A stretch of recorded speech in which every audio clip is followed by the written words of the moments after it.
Right down here with the microphone, please. Oh.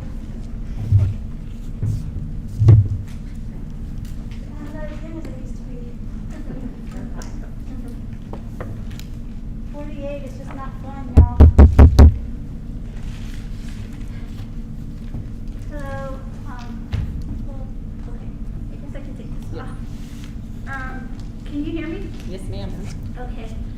I'm a legal advocate, and so I'm a legal advocate. I'm a housing advocate. Selena, who's here today, Selena Jones, she approached me because you purchased a property at 6815 Broadway, right across the street from the high school. And so we've been in communication with AHISD. So I wrote a little statement to read to y'all. I promise it's not 3 minutes. A little nervous. Okay. I think out of all the organizers helping the renters at this property that you purchased, I am actually a little more realist and proud. In this state, we have no support whatsoever as renters. So I urge you to contemplate the big ask. And the big ask is $6,500 relocation assistance with the 3 tenants that you had extended to stay across the street from the high school. $6,500 relocation assistance, it is not unreasonable when you look at other county projects with mission trails and other like development projects where renters received $5,600, which was several years ago, each with hundreds of families, yet you just have 3. Soper's Apartments that happen in San Antonio near downtown, they received 0, and look where they're at. Mission Trails, displaced Mission Trail residents estimated that their relocation would have been very stressful if they were actually supported with up to $10,000 in moving related costs, and we're only asking for $6,500. Is it fair to bring so much public eye on Alamo Heights and Penn School District? No, it's not. But is it fair that Mr. Adelstein has sent them a letter on March 30th, which is during the spike of the COVID-19, one of the first of spikes. And you were asking the renters to expose themselves during the 2 highest spikes of COVID-19. Is that fair? No, it's not. You inherited a huge mess, and like everything in life, when you inherit huge messes, lots of unfairness occurs to star presidents or districts and who inherit messes. So think of this as a stellar example where you can demonstrate morality and what doing the right thing is about. You can show them how organizing is civic responsibility. When I say them, I mean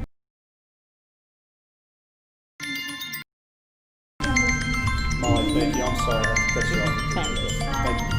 Can I just say it real quick? It's just really quick. Molly, I'm sorry. I've got to keep everybody to 3 minutes. And there's someone behind you, Miguel Garcia or Garza. I can't read it quite well. Can she give her time to me?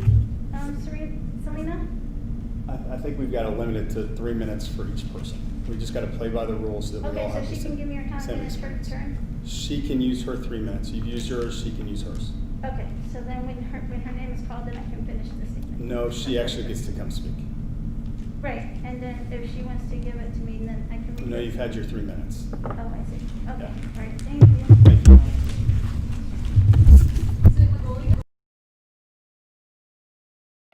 Not graded.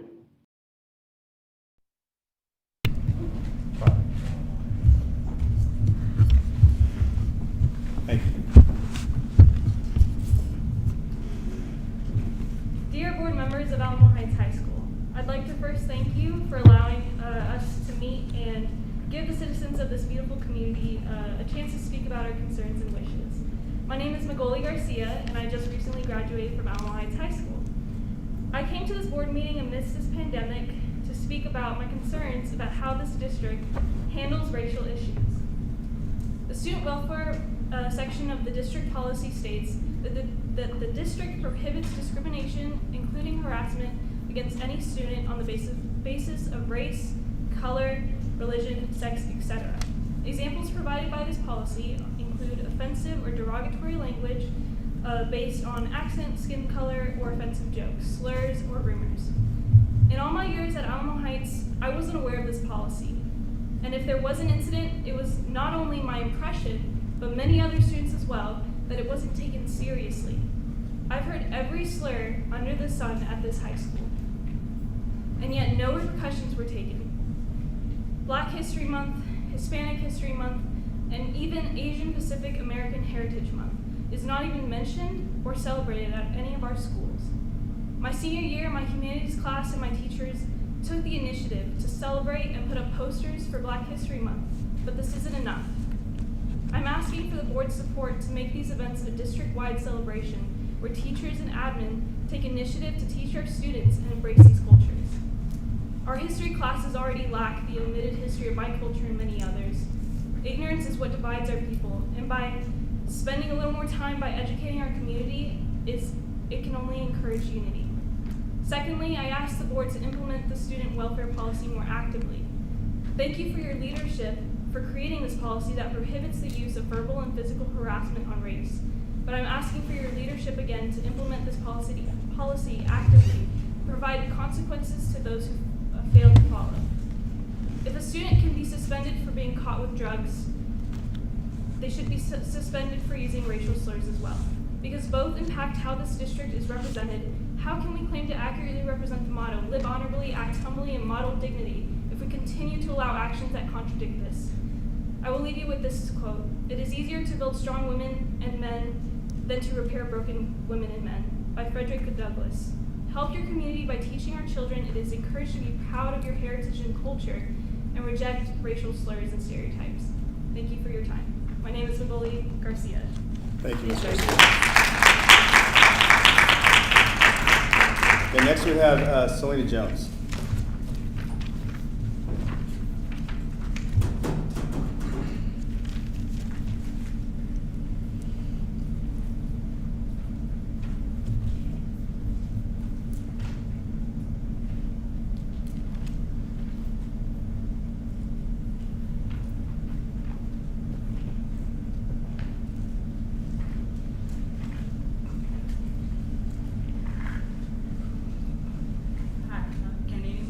Yes, ma'am.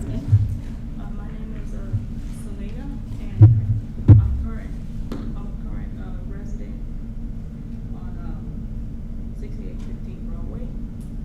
And to inform you all that I received a certified letter from Alamo Heights School District sometime later from March or early April to notice to vacate by June 30th.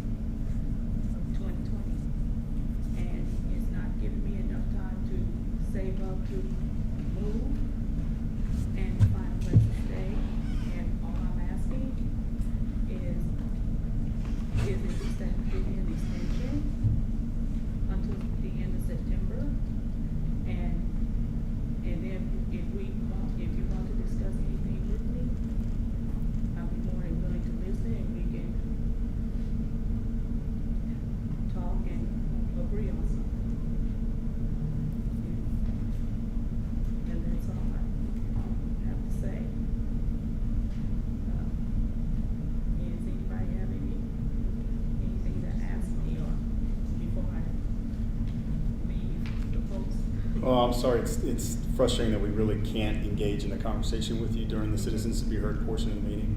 We can receive from you, but we can't interact. No.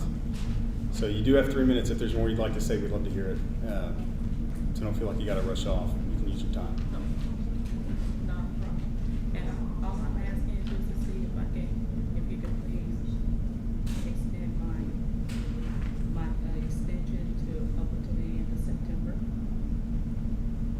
That will give me time to find me a place to stay and to see if I can get a relocation package along with that. Okay, thank you very much.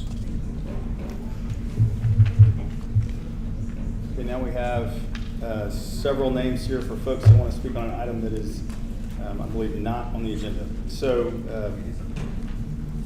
these are on the agenda. I'm sorry. Yes, yeah. And I think they're all probably on the same agenda item. Yes. Okay. I think agenda item 3A. So, and remember again, this is a little bit clunky. Citizens be heard. We can't interact with you, but we do definitely want to hear your comments. So first, Kelly Lipkin. After that will be Alicia Garcia. If you're ready to come down.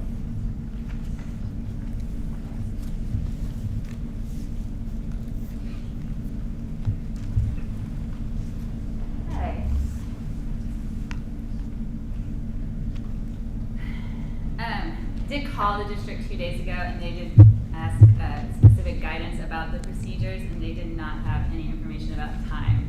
So that's new right now. Yesterday, you shared a video outlining some employee, teacher, and student feedback, but I feel like your misrepresentation of the facts need to be addressed. To begin with, you proudly stated 46% of the employees would be comfortable returning to the building, but you failed to verbalize or even acknowledge that nearly half, the same amount, 44%, are not comfortable returning. And I think that needs to be validated rather than ignored. According to the Alamo Heights Foundation, there are 4,838 teachers.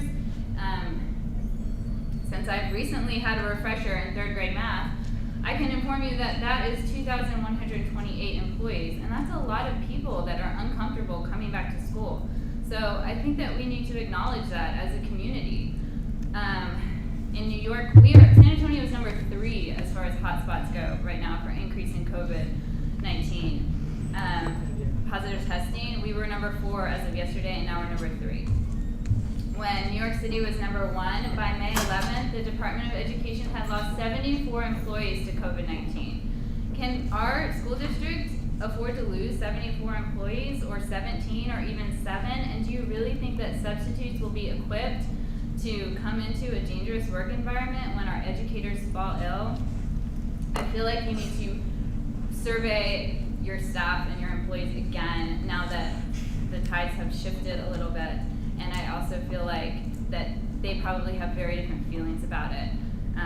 Governor Abbott has even changed his opinion about it a little bit since then.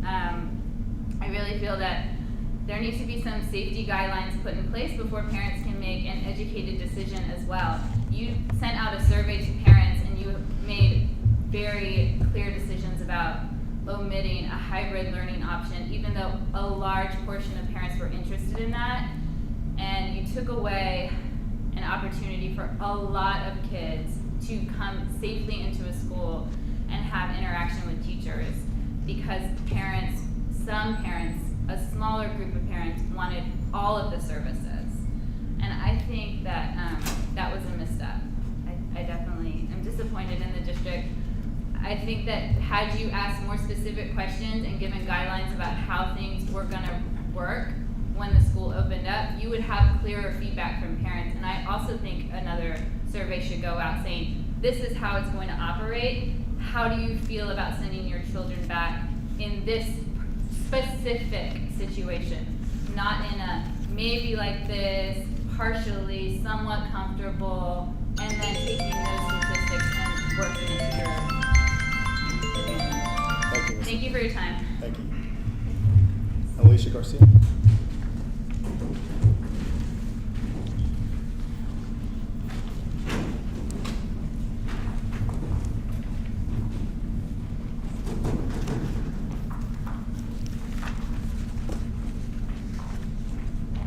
Good afternoon. You can't see my smile, but I'm graciously saluting you. So I want to thank you, first of all, for letting me speak. I know traditionally teachers are not present at meetings, and I know that's kind of just been the way things work. I know this is also a district of innovation, and I feel like having teachers with a seat at the table and giving them a voice is important. I will let you know ahead of time, Mr. Farnberger, that the other people that are signed up that maybe for a similar agenda item are not going to have similar comments as me. So I do think it'd be beneficial to give each one of them their own individual time. As far as my part, I did want to just look at my notes. And so starting off, I think I'm excited that I followed Ms. Kelly. I don't know her personally, but I agree with a lot of what was said. And one of the major concerns that for teachers, some of them didn't even attend this meeting because they did not feel that they were safe based on the precautions and guidelines that have been presented this time. I did also want to give a teacher voice, and that's why I'm here representing them. I've been a teacher with this district for 1 year, a teacher in Texas for 12 years, and I know that this is an unprecedented time, but I feel like because new information has come to light, and because we are all have so much at stake right now, it's definitely beneficial to maybe revise some of those plans and some of those options. What I specifically would like to advocate for is just keeping in mind the special populations, making sure that we have protocol in place for special ed, English learners, and at-risk students. I feel like we did it as best as we could during the fourth quarter of this past school year, but I think just keeping that at the forefront of our mind as we're moving forward and planning and taking into consideration new data and how it can be beneficial for everybody, that would definitely be helpful. That is all I have, so I yield my time, and like I said, I appreciate you listening. Thank you for coming. Next, Talia Howard. I'm sorry if I didn't pronounce your name correctly. Talia.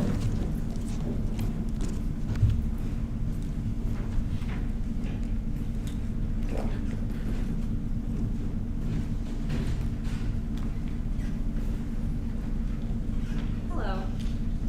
My name is Talia Howard, and I'm a teacher at Alamo Heights High School, and I also grew up in Alamo Heights. I lived here until I was 18 and went to college, attended Woodridge Elementary here. So like Alicia said, thank you for your time and the opportunity. I'm also here because I do want the board to hear that many of my colleagues and I are not comfortable with moving to full face-to-face instruction. Not that we don't want to go back or that we don't want to see our students, and many of us were open to the hybrid option that seems to have been taken off the table. I am worried about my colleagues who are at risk, who have health conditions, who are over age 60, who are pregnant, and I'm also worried about my colleagues and myself who aren't at risk and are otherwise healthy, who might have to be in the classroom in order that my colleagues who are at risk can stay home. I also agree that it needs to be fully acknowledged that more than half of the teachers surveyed did not indicate that they are comfortable returning with face-to-face learning, although 46% indicated they were comfortable. More than half did not indicate that they were comfortable.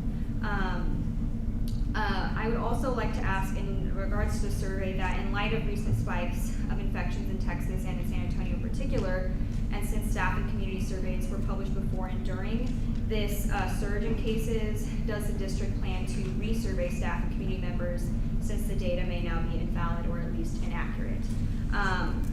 Another huge concern among myself and my immediate colleagues, as well as in my English department, is the state's refusal at this time at a state level to mandate the use of PPE like masks in classrooms, and I'm concerned if we do return to face-to-face instruction, whether or not the district will take on the responsibility of mandating the use of PPE in classrooms for those who will be in face-to-face instruction.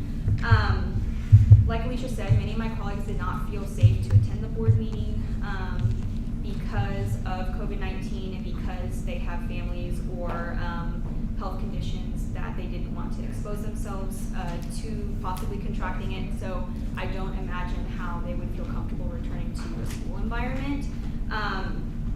I have no doubt that each of my colleagues and I want to go back to face-to-face instruction. However, many of us don't see it as a viable or realistic option given our current data. And like I said, many of us are not convinced that it is safe, appropriate, or the correct decision for anyone in the state of Texas right now to return to face-to-face instruction. I am here because I want to make sure that the faculty and staff voice isn't lost, because I know that a lot of our community does want to return. Thank you, Ms. Howard. I'm sorry, I've got to be abrupt. Thank you. Adrian Goodwin.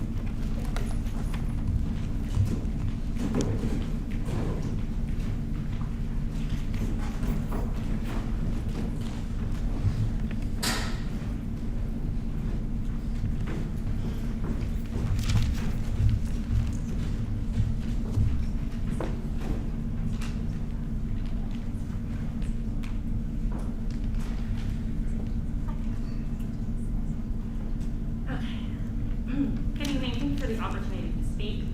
Again, my name is Adrian Goodwin. I'm a teacher at the high school. I'm here to express concern regarding reopening for the fall. I do want to applaud the young people that are here, our previous or graduate that spoke. I know there might be a few other students in the crowd that are here to speak, advocating for precautions to reopen our schools and advocating for racial justice in the district as well. As we all sit and wait for the TEA to release protective orders for schools to reopen amidst the pandemic, what will our district do to pave the way, lead the way in enforcing precautions that prioritize our health and safety in schools? As my colleagues have already alluded to, and some of the other members of our community, Governor Abbott, who won't mandate districts to enforce PPE, has now begun to urge citizens to stay home as cases and hospitalizations rise in our state. Now public gatherings are limited to 100. We aren't even out of June. I urge the districts to be proactive and not wait for TEA, but rather make their own enforcements and adjust as needed. If the district doesn't mandate the use of PPE and other measures to reduce the spread of COVID-19 when we reopen our doors this fall, one of the questions that some of our colleagues came up with is, can I as a teacher mandate that in my classroom?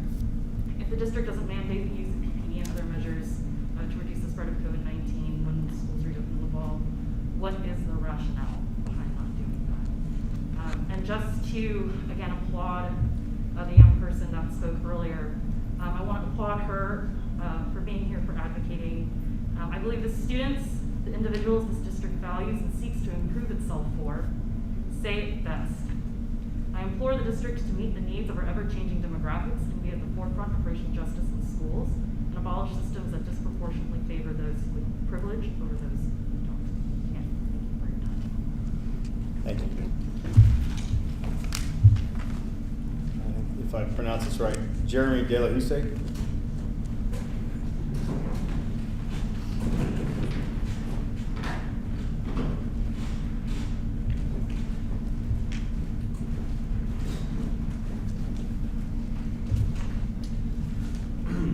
Thank you guys for having us and giving us the opportunity to speak.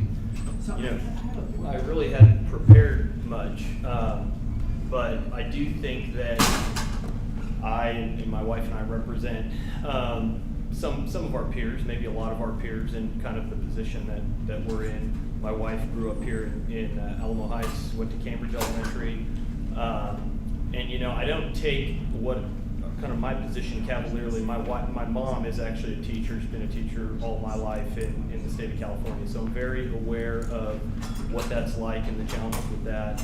So I'm very attuned to those kind of concerns and needs that some of the other teachers have already put forward.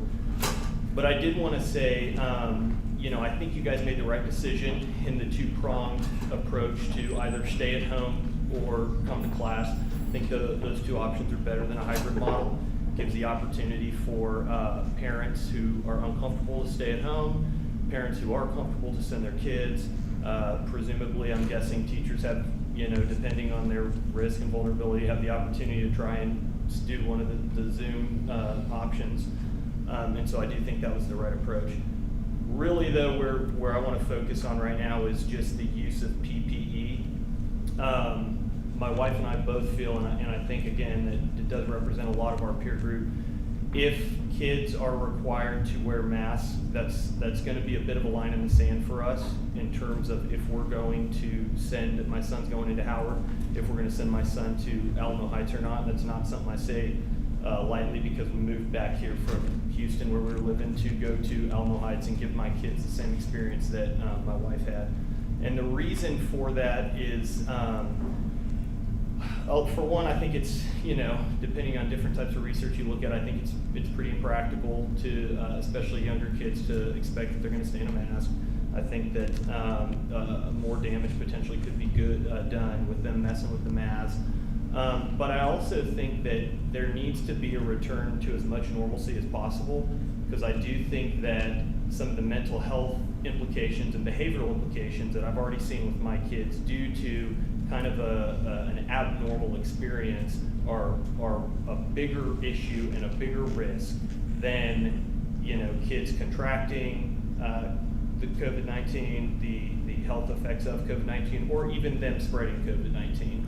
And I'm not saying that the use of PPE for teachers is something we're opposed to, but certainly requiring face masks specifically for our kids at all, or all day, or part day, or at all really is something that we're very opposed to. And in our peer group, that seems to be the consensus.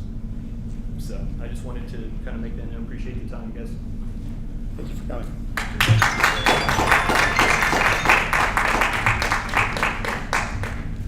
Next is Sophia Rojo.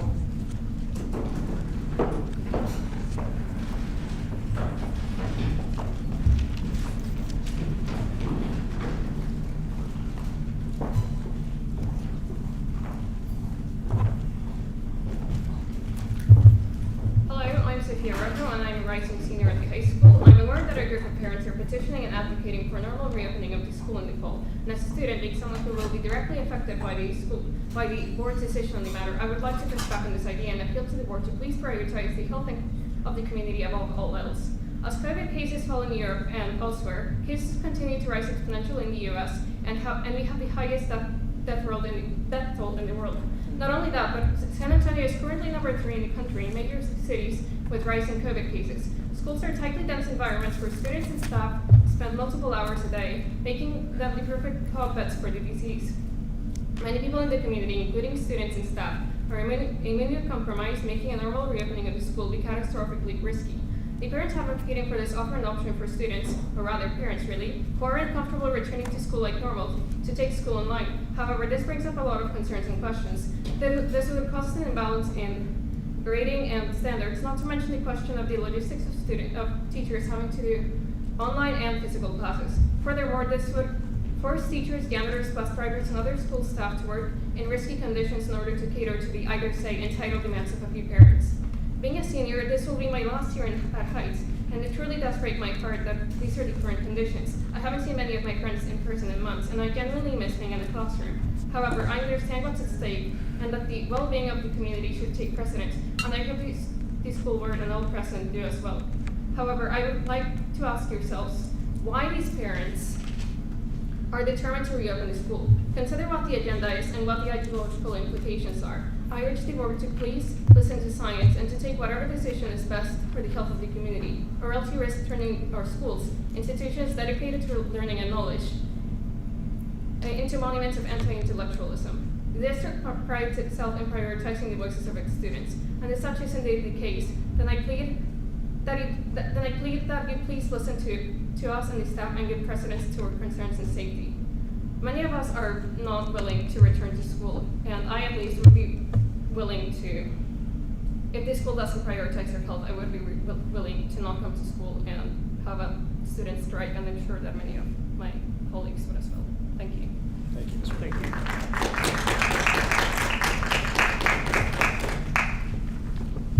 Next up is Matthew Crowell.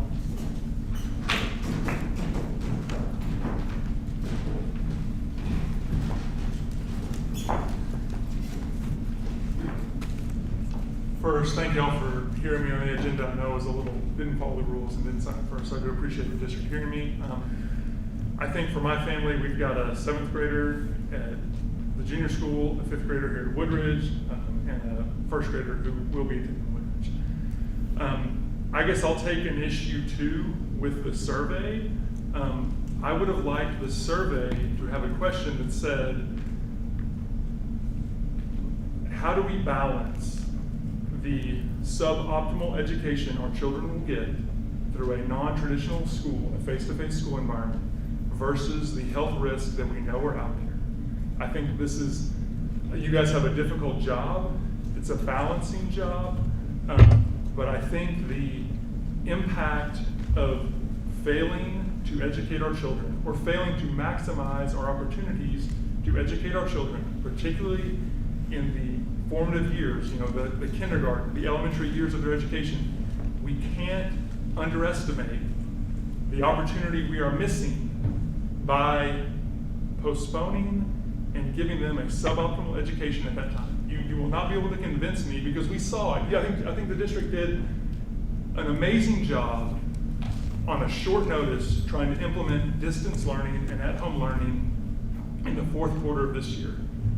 But I can tell you from my experience, I do not feel my kids got nearly as much out of that as they did in the first 3 quarters of the year. And it worries me that we're going to stall our children's development at formative years by not aggressively pursuing the most thoughtful way to educate them. I understand there will be segments of our population that are not comfortable coming back to school and putting their children back in school, and we have to respect that. I also recognize that there are teachers that may not be willing or comfortable being in the traditional classroom environment, and this district should respect that. But there needs to also be a mechanism for the parents and the students, parents, and teachers that are comfortable with a more traditional educational environment to have that available to them, because I think we do our children a disservice by not recognizing that all these distance platforms, as good as we can do with them, we're not going to get them the social interaction and the educational interaction that we can through a traditional school system that we've structured for. There's a reason we do it the way we do it, because it works. And we're trying to throw all of that out, potentially. And I just think the district has to balance the lost opportunity to educate our children versus a legitimate health risk. But we can't let fear drive all of our decisions in that respect. And I appreciate it.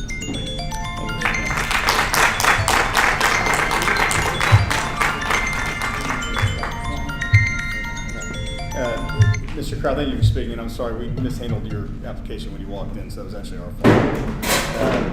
So that concludes our section on citizens to be heard. We will move next to items for presentation or possible action. Number 3A, under Goal 2, Profile of a Learner, Mr. Jamie Laughlin, you will present on our cybersecurity plan.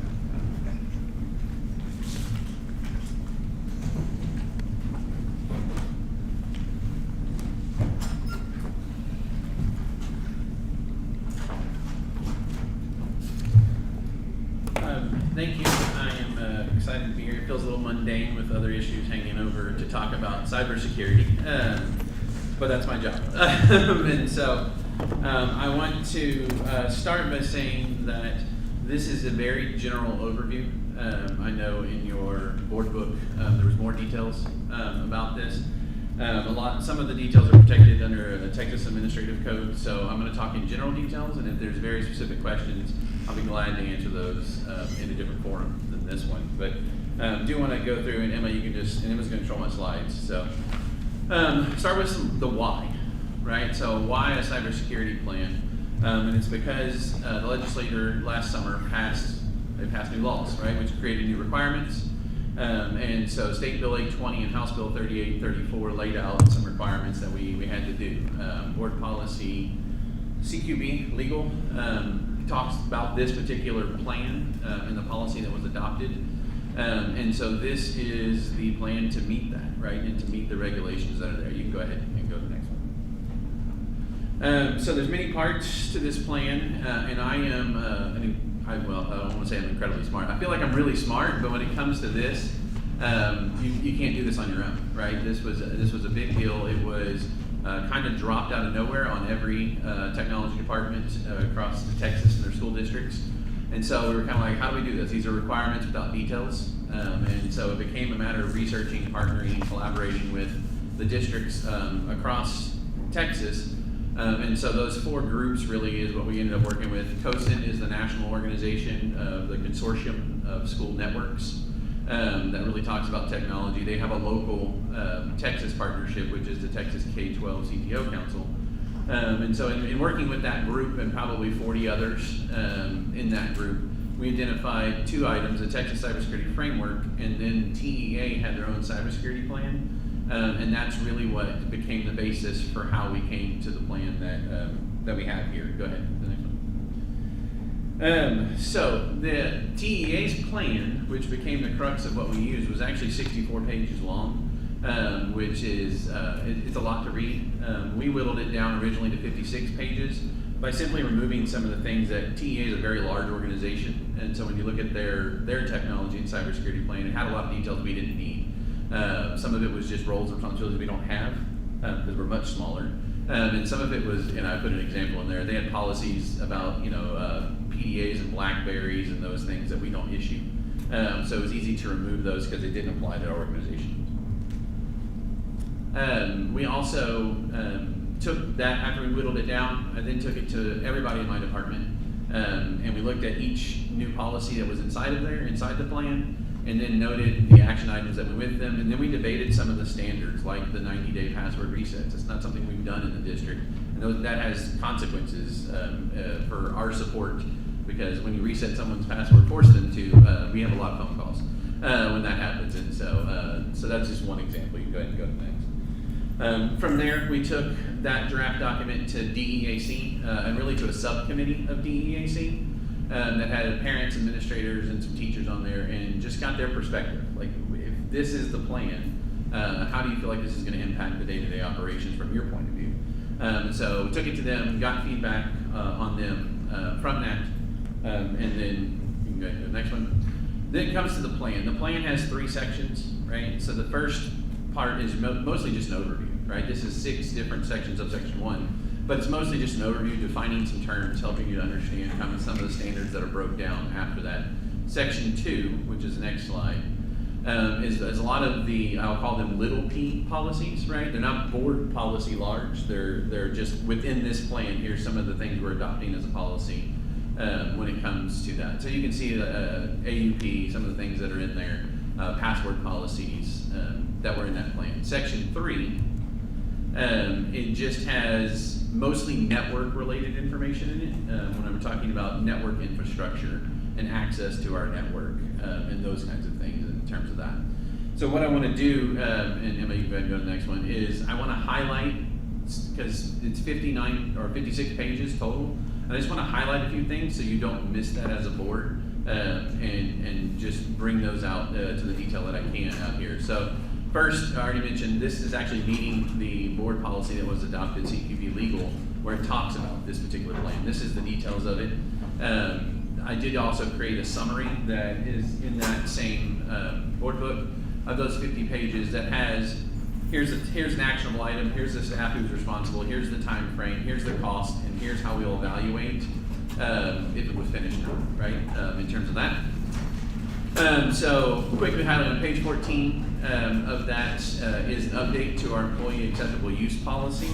In that update, it has things like mentioning the need to pre-approve any software that's going on a district-owned device. It's one of those things that people know that, they hear that, but it's not written down anywhere, and so it's formalizing what that looks like. It also has a prohibition of using our network for personal profit. That's another example of something that was added to the acceptable use policy. Again, things that we probably know, but they're just not written and explained, and so now they're written down. Number 4 is on pages 15 through 18 is an addendum to the acceptable use policy that actually for the first time establishes an approved list of software for the district. There's 4 different levels of it, from web-based to actual install to you can use this. So basically what it does is establishes a level of trust that we have, that we've created a partnership, which I'll talk about in a minute, where companies are agreeing to data privacy agreements with us, and if they have done that, then we will put them on that list. Right now, those groups are grandfathered in, but I'll mention that a few points down, and we'll dig into that a little more. Number 5 was an email use policy. And this one's not necessarily a no-brainer, but it's something that happens, and it prohibits sending of confidential or sensitive information or data over non-AHISD emails. So, i.e., I forwarded something from my school email to my personal email that had sensitive student data information in it. Well, that goes outside of our network, and we can't really help protect it anymore. So it's just just stating out loud and putting it on paper, like, hey, we shouldn't do this, and establishing that idea. And that Number 6 is just establishing that 90-day password reset I mentioned earlier. This is important. I think right now we're at a 183-day password reset policy, and that only was implemented in the last year. And so it's making sure that in line with most companies in the world where they are doing password resets on a regular basis. And when we reuse the same password over and over, we get more vulnerable. And the longer we keep it, the more vulnerable we are, and the more vulnerable our student data is. Number 7 is the Appendix A. This one it's a portable commuting policy. Basically what this means is if you are going to put, say, the district's email or Google Drive on your personal device, whether that be a computer, whether that be your phone, whatever it is that you establish and have a passcode on that device to protect the information, right? There are lots of staff, including myself, who put the district's email on our phones, right? That's our personal phones, and we want to make sure that there's a passcode on those devices so that nobody accidentally gets access to information they should not have. It also establishes that you need to turn on the failed attempts that will end up wiping your device if you fail that passcode 10 times. It would take, on an iPhone, that would take over a day to get to 10 times because, after 3 times it's, 60 minutes you gotta wait. Now it's 2 hours, so it's not something that would happen by accident in terms of that. So that's number 7. Number 8 is Appendix A to the software licensing policy. And so this is what I was referring to a moment ago. We have established a partnership with the Texas Student Privacy Association, or TXPA, which runs through the Texas Data Privacy Agreement. And so this is the Texas version of the larger student data privacy consortium that's out there. And they have written this legal agreement that I think 45 districts are using right now. And it's what these vendors are being asked to sign to say, we're not just agreeing to your data privacy, you're agreeing to our data privacy agreement. Here's what you can and cannot do with our data. And so we are fortunate that districts like AHISD have taken the lead in this, and they've been doing this for about 3 years. So many of the companies out there like Nearpod, Google, some of the companies we work with have already signed these agreements, and because it's a universal agreement, we can then just apply that over to ours and have them re-sign it with our name on it. And these companies are agreeing to that in terms of having an agreement with what they will do and won't do with our data in terms of that. Any vendor who ends up not signing this by the end of June 2021, we'll just stop doing business with as a district. If they can't agree to keep our data private and our students' information private, then they don't need our access to our students' information. And so that could be harsh sounding to some things, but most companies are agreeing to this.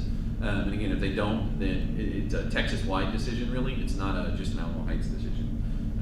And so there is a list of vendors who've already signed it on that same website, the Texas Data Privacy Agreement site. Number 9 just establishes a review of all of our network backups. Over the last few years, there's been talk about ransomware and the vulnerability of student data on networks. I can assure you our network is seriously protected. We have a great network administrator in Kevin Lamb, but we've employed some of the best companies to help us with our product and backing up our servers.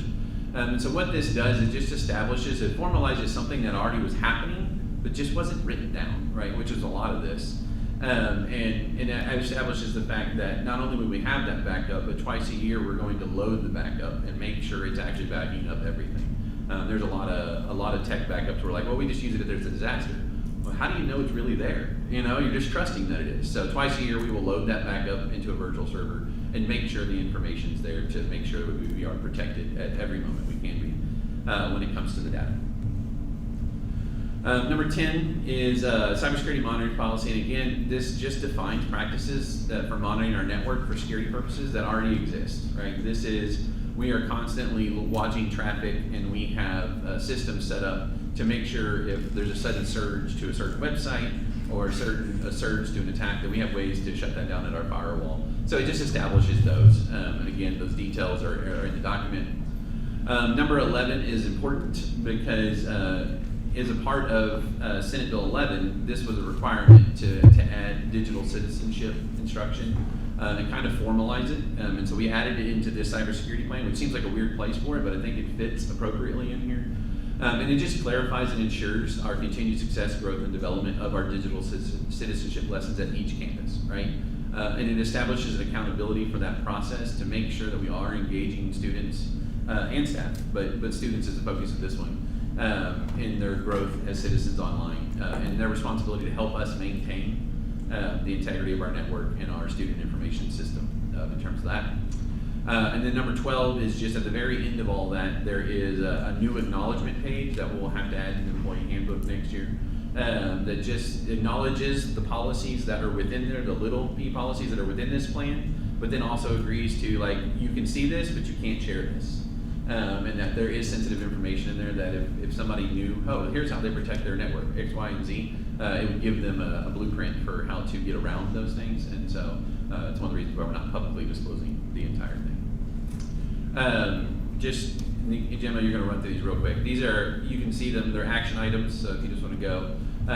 Technology infrastructure, several items, not really meant to be read here, but you can see that there's dates, there's staff assigned to it, funding if there's funding associated with it, and just kind of our evidence. You can go to the next one, continues that one more. So there's technology infrastructure, there's training goals, right? How are we going to train people and make people aware? And then go ahead and go to the next one. And then communication around this. How are we communicating this to teachers, to parents, to students, to staff, and how that gets reviewed and established in terms of that. I want to say that's the end, yes, and that's the end. That's a lot, Jamie. But we thank you for all the work. I know this has been a big Yeah. lift. Things for you to just take and address, and we can talk about them later. But I'm curious about how some of the requirements that we might put for people using personal devices, like their iPhone with their email and all that sort of thing, you want a passcode on them. How do we audit that? How do we make sure that that's happening? It's probably impossible, but just a wondering that I have. You don't need to answer now. You can just take it back and work on it. And then also similar things for students and student emails. Protections around that sort of thing. So those were just What was two your thoughts. second one then? It's similar to the first, but relating to students using email on their personal devices within the Alamo Heights network. How to make sure we have protections around that. So just two things to take offline. I think the biggest part of it is for y'all is going to be the education part, because like I forward stuff to my personal email all the time. I never thought about it. It's easier to read it on my computer than on my phone, and I only have my email on my phone. So I mean, yeah, that's going to be another heavy lift for y'all. The other thing I was going to ask about that you may not know tonight, which is fine, as I've asked you in the past about the student privacy issue with the data, which is a concern to me, thinking about our kids being 20 and employers being able to access whether or not they were good at ice station when they were in 10th grade or something. Right. So I have concerns about that. I'm really, really glad that you put all this work into the data privacy issue and the requirement on the text law. I think that's excellent. And the only question I had is if we can find out, if you don't already know, whether the data that all these companies already hold from all the years that we've been working with them, whether they are retroactively going to protect those once they sign the agreement. Because I fully support getting rid of the software companies that aren't going to go on, but those who are they committing to retroactive, or is it just the data they have from here on out? Thank you, Jane. No problem. Can I piggyback onto that?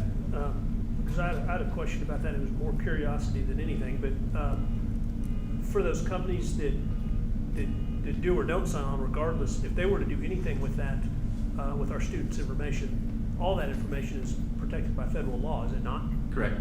It is. So this is just a way of them sort of acknowledging it, that they aren't going to do anything with it? Yeah. Because there are penalties in place if they were to do anything. Yeah, I want to say in the board book I attached, because that document's even longer, the data piece in there, It's in there. TXDPA. My brain just died on terms of what it is, but I want to say it's in there and it talks through those details in there. And really what it is it's going over and above what is stated in federal and even state statutes, right? To just say, like, this is our expectation of what you'll do. And it does refer to, here's how long you'll hold the data if we stop doing business, here's what will happen to the data, and gives some timelines and timeframes into that, so. I have one, and this is probably so basic, but this ransomware stuff, when I was hearing about it happening, the backups were also getting taken ransom because they're, live, cloud, continual.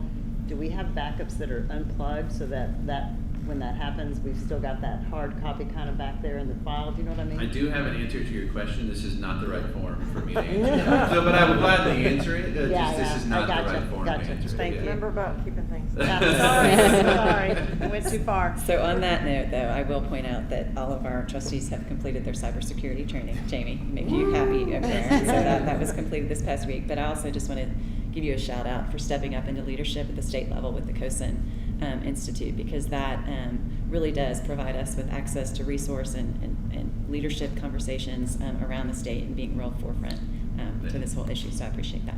I want to add one more thing that in case I didn't make it clear in there. House Bill 3834 established the same cybersecurity training you all took. All of our staff will take that going forward, right? And so it's a requirement. When I say it's anybody who has access to our email or computer system, so that would include bus drivers, custodians. They'll all have to go through those exact same courses that you went through.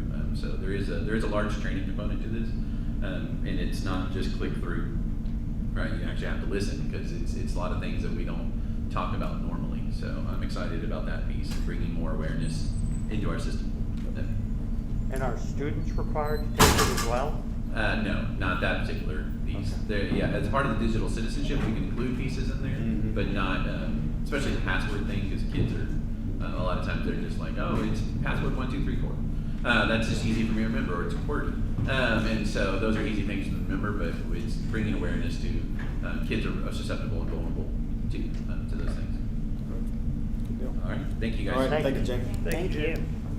So we'll move on to item 3B, presentation on 3A2, presentation of reentry 2020 update, Dr. Frank Alfaro. And Dr. Walker, Michelle. And I think Dr. Walker might chime in when appropriate. Yeah, well, we have a segue so that we're Okay. physically distanced from each other. Okay. She's going to yell from over there. Okay, Mr. Hornberger, Dr. Bashir, thank you all, Board of Trustees, for the opportunity. And I would like to thank the crowd for staying back. I was bugging them about, hey, you can stay for the presentation.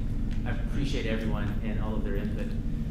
Emma's going to drive, and so the first section is going to be about big picture, folks. So if you don't like big picture, forgive me for a while, but it really is important for us to get a context, a wide big picture context, within which all of these very specific details and decisions need to be made. And I want to underline need. We still have a lot of information. We need a lot of information, and there's decisions yet to be made. When we transition, the second part of my presentation would be Dr. Walker going over some of those details to outline everybody the things that we still need to think about. So I'll stay on this slide for a second. So the big picture is our method of the things we've done to communicate so far. The next part is about parameters within which we have to operate. And then some of the things that have been recommended already based on public health for schools to follow. And I want to underline recommended because we don't have specific guidance from TEA yet. June the 25th. And then I want to outline, given all that uncertainty, what we've tried to do to fly the plane while, build the plane while it's flying, or whatever you want to call it. Next slide, Emma. So just a rough estimate. I think this, I needed updated. The things move so fast, and I think that's one thing that you guys get. So I tried to get ahead of things, and so I made this slide 2 weeks ago. Well, big mistake, because things change so fast. But there's only a couple of dates that need to change on this. But the big picture is that on May the 7th, we held a virtual meeting for all of our staff, invited everybody, over 350 folks attended, in which Dr. Bashir and her cabinet explained kind of just where we were, which was not far at that point. I'll outline the things that we need to know that we don't know, but also letting folks know that we will be working through a process and communicating as things develop. Then on May the 21st, we made a video and sent it in an email to parents along with an online input form. And we acknowledged at that time, that's just input asking folks what they think at that time, because there's still a lot of information that we don't know. But we had to get some kind of information, and so that's what that input form was. And a lot of folks asked questions and made comments, and we tried as best we could to tease out things that are useful for an FAQ, right? So just things that people might always ask, and put those on our website and just keep adding to that as things come in. We turned around then on May the 27th then, and we shared that same information to staff to make sure staff got the video that the parents did, because there's a little bit of different information from our May 7th addressed to the employees and what we did with the parents on the 21st. And we also extended that link to employees to make sure we got lots of feedback from employees at that time, given things how they were at that time. Frank, yeah. Can I chime in here real quick? How many employees do we have? We have about 600. We have about 350 teachers. Okay, and you stated, and the only reason I'm saying this, you stated we've got over 350 that have attended. It was, one of the ladies that spoke earlier said something about us having 4,500 employees. Yeah, that's incorrect. Yeah, and so I just want to make sure for anybody listening that is not correct. So Yeah, the 350 students number, is about. yeah, but the 350 number would seem 4,800 really, really students. low if we had 4,500. Yeah, no, that's a really high attendance rate. Yeah, off that is. that I just first wanted to week. make sure that That's was. good clarification. Thanks. And then, of course, you gotta let the principals know what's going on. So we made sure that the principals had a clear sense of things, and I just want to underline the fact that we're still running school at this time. We're still closing school. We're still wrapping up end of year, and so at this point in the planning, it was really important for us to to do a lot of work that we didn't do in planning, but stay out of the way, because we still had kids in classes and we're wrapping stuff up at that time. Graduation considerations, all that kind of stuff. But we made sure everybody was on the loop at that point. Then last week, there was another video to parents. I'm losing track of time, but last week we had another video to parents, and that's what I think everybody knows at this point. And that's another snapshot of what we know so far. Lots of stuff still to work through. That was yesterday, the video. Oh, was it yesterday? Every day seems very long. Last week was a survey. Survey, you got it. Yeah, You got it. Sorry. You're on. Yeah. We're all living through the same odd reality. And then I'm going to change that. It's not July 13th. It's the next week, July the 20th, when we will. At that point, we're about a month before school, and so we feel like at that point we will have more details for folks. That's our plan so far. Now, in between there, when we get a lot of input, she can talk more about that when she gets in. Now, in terms of big picture guidance, this is the next set. So if you'll turn the page. In March, when the pandemic hit Texas, like I get that it hit the United States earlier than that, but it's really started making sense around spring break to Texas. We started hearing the media talk about CDC guidance, right? CDC this and that. And so you hear about guidance. And then we heard about stay-at-home orders. And so one of the things that we all had to do as a community and as a country, but also as schools, is to kind of sort through what is guidance and what are orders and what's the difference. So essentially, guidance are recommendations such that you can interpret it as saying, in order to protect public health, you should do X, Y, or Z. An order is exactly that, it's a directive. In order to protect public health, you must do this under the pain of some fine or some kind of sanction, right? Now, as schools, we have to operate in both worlds. There are things that people are suggesting based on medical guidance and science, like I think some folks have already expressed. There's also orders, things that we have to do. And I'll talk about that in a second. Now, you get those two big distinctions. Now, you jump into the alphabet soup. In terms of public health guidance in the country, that's the Centers for Disease Control and Prevention, right? The CDC. Right? They do lots of scientific studies, using all this experimental design and very high standards for scientific research. And based on what all of their studies say, they make recommendations, right? And so sometimes that's not consistent. I mean, it changes based on new evidence. So walk through memory lane for me for a second, and all the way through March, the CDC was still not recommending masks. I remember that very vividly. The CDC was recommending washing hands, wiping down tables and stuff, but at that time, they didn't have hard data from research that said masks made a difference. Once they kept doing studies and they found hard research, then they made a recommendation saying, hey, our research suggests that, so we recommend you wear masks. So that's kind of the state of the way it goes at the national level. Now at the state level, we have the Texas Department of State Health Services. You hear all the politicians, they call it DISHES. That's the shorthand, DISHES.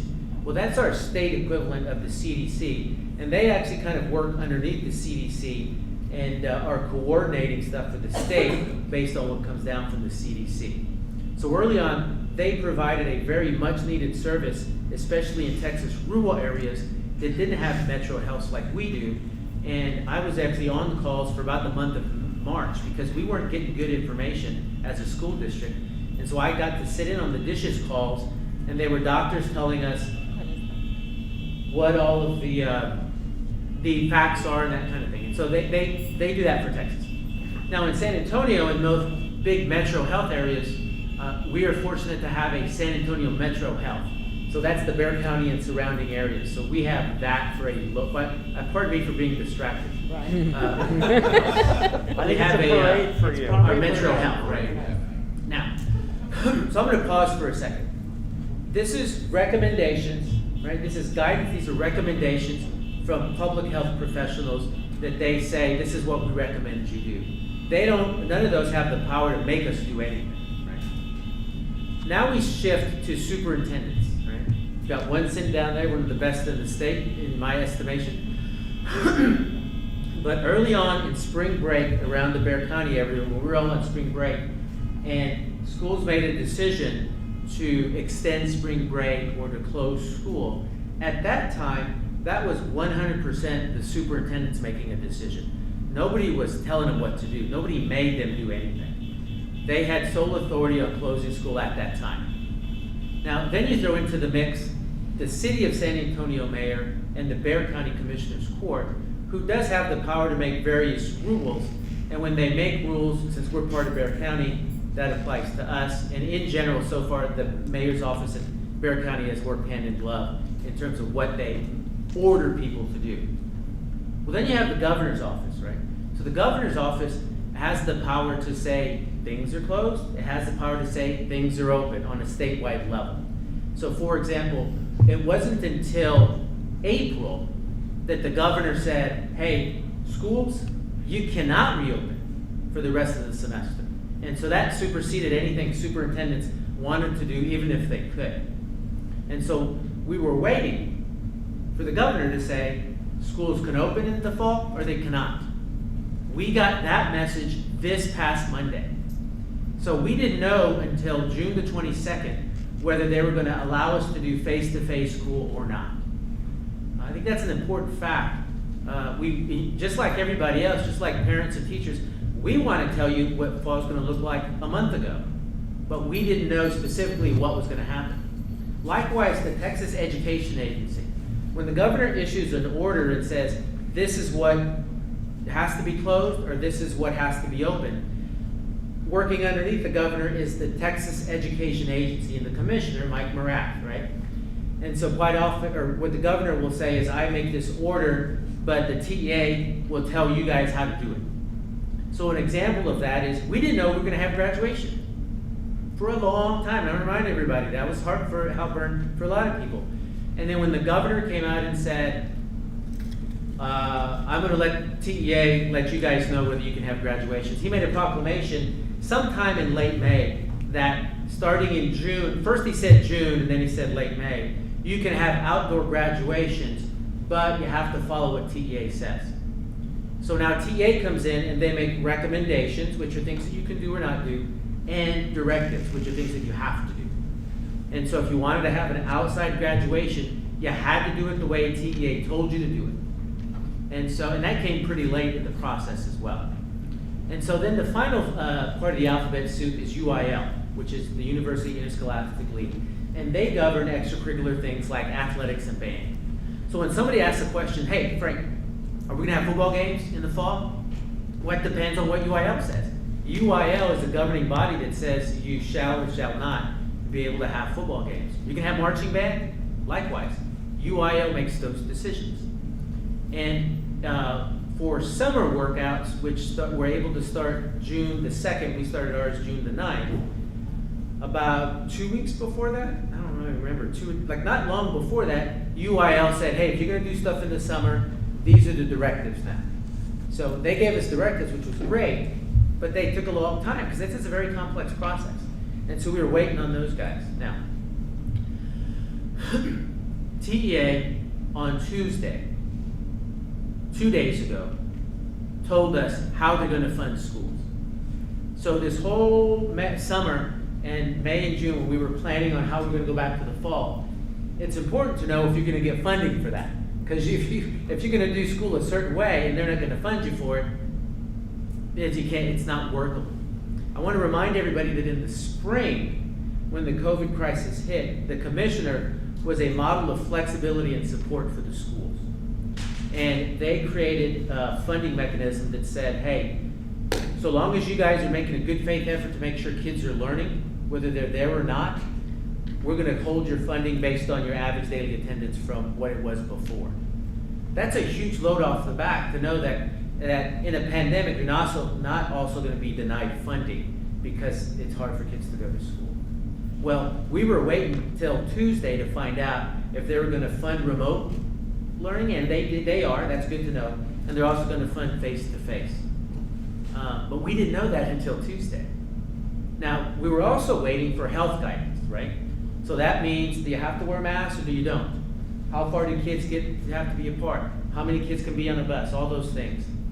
We did not get that. So it's June the 25th, and we don't have the directives for how health precautions need to look like at school yet. And we need to get those. And I get it's a complex thing. Like, I don't mean to throw anybody under the bus at the state level, but we don't have that. However, knowing this administrative team, knowing our teachers, knowing our parents and our students, we know we needed to get to work. So in May, with all of these unknowns, we got to work and we planned for every possible contingency, right? We were lining up this, lining up that, and as soon as they tell us this is what you can do, then we would be ready. So they told us about funding, now we know we're ready for that. They need to tell us about health, we've got contingencies to plug and play based on what they tell us. So you get that's the big picture. It's complex. I don't mean to say woe is me, this has been a great leadership challenge, but it's complex. Now, to kind of make the complex a little similar, or simpler, we have some parameters. You go to the next page. Within all that, we know that we've got to make decisions informed by public health, right? All these scientific studies and things like that. We're not going to make decisions based on health that are uninformed. We will be informed based on what scientific research says. They will inform us. We also know, however, that that information is dependent on the context on the ground. And as people have seen, it shifts and shapes, right? So a couple weeks ago, Texas is on a downward trajectory. Now Texas is on a spike. Likewise with Bear County. So we know that it's got to be more recent public health information that comes to us. We have a great San Antonio Metro Health. Our school nurse is in daily contact with them. We feel like they've supported us as much as we needed. The next thing is, and I think all of our parents and our teachers and our kids appreciate this, whatever we offer, it's got to be high quality learning. We get that. And whatever constraints are handed our way that we have to follow, we will strive to make that as high quality as possible because we're still driven by our profile of the learner. And then the last little on this slide is that we know that our schooling our planning has to encompass all aspects of schooling. So that's busing, that's transportation, that's food, that's that's counseling, it's social emotional wellness. During the COVID closure, when we were working continuously on learning, our counselors were doing remote counseling. This is a stressful time for students, it's a stressful time for adults. That's part of our process as well. Next slide. We know that the unknown is difficult for everyone. And so we feel you. Like we're shaking our fists too for folks to give us clarity. You're shaking your fist at us, give us clarity. We get that. And so we get that clear expectations, especially in an uncertain time, is what people need. And so that's what we're trying to provide as much as we can, when we can. The next bullet is about multiple contingencies. I hit that already. And the last bullet is the way we always do business in this district. And that's inclusive, lots of input from folks in a very thoughtful way. And so that's parents, that's students, that's teachers, that's healthcare professionals in the area to develop our plan. Just like we did during continuous learning in March, April, and May, just like we did when we did grading, decided how to do grading. We got lots of info about that. And just like we did when we decided how to do graduation, got input about that. Next slide, Emma. Okay, so this is recommendations. Remember, this is guidance. These are things that, based on the research, you should do. So the point of this is just to give kind of the context for the kinds of things that health directives that might be coming down the pipe, but we're not sure. Next slide. In May, the CDC gave their last thing. This is based on past practice. For a long time, we only had stuff from March, and we kept waiting for new things, and they finally came out with something in May, which wasn't that much different from what they had in March. Next one, Emma. We also had the Bexar County, right? They had this big working group, and they said we have to figure out how we're going to reopen business.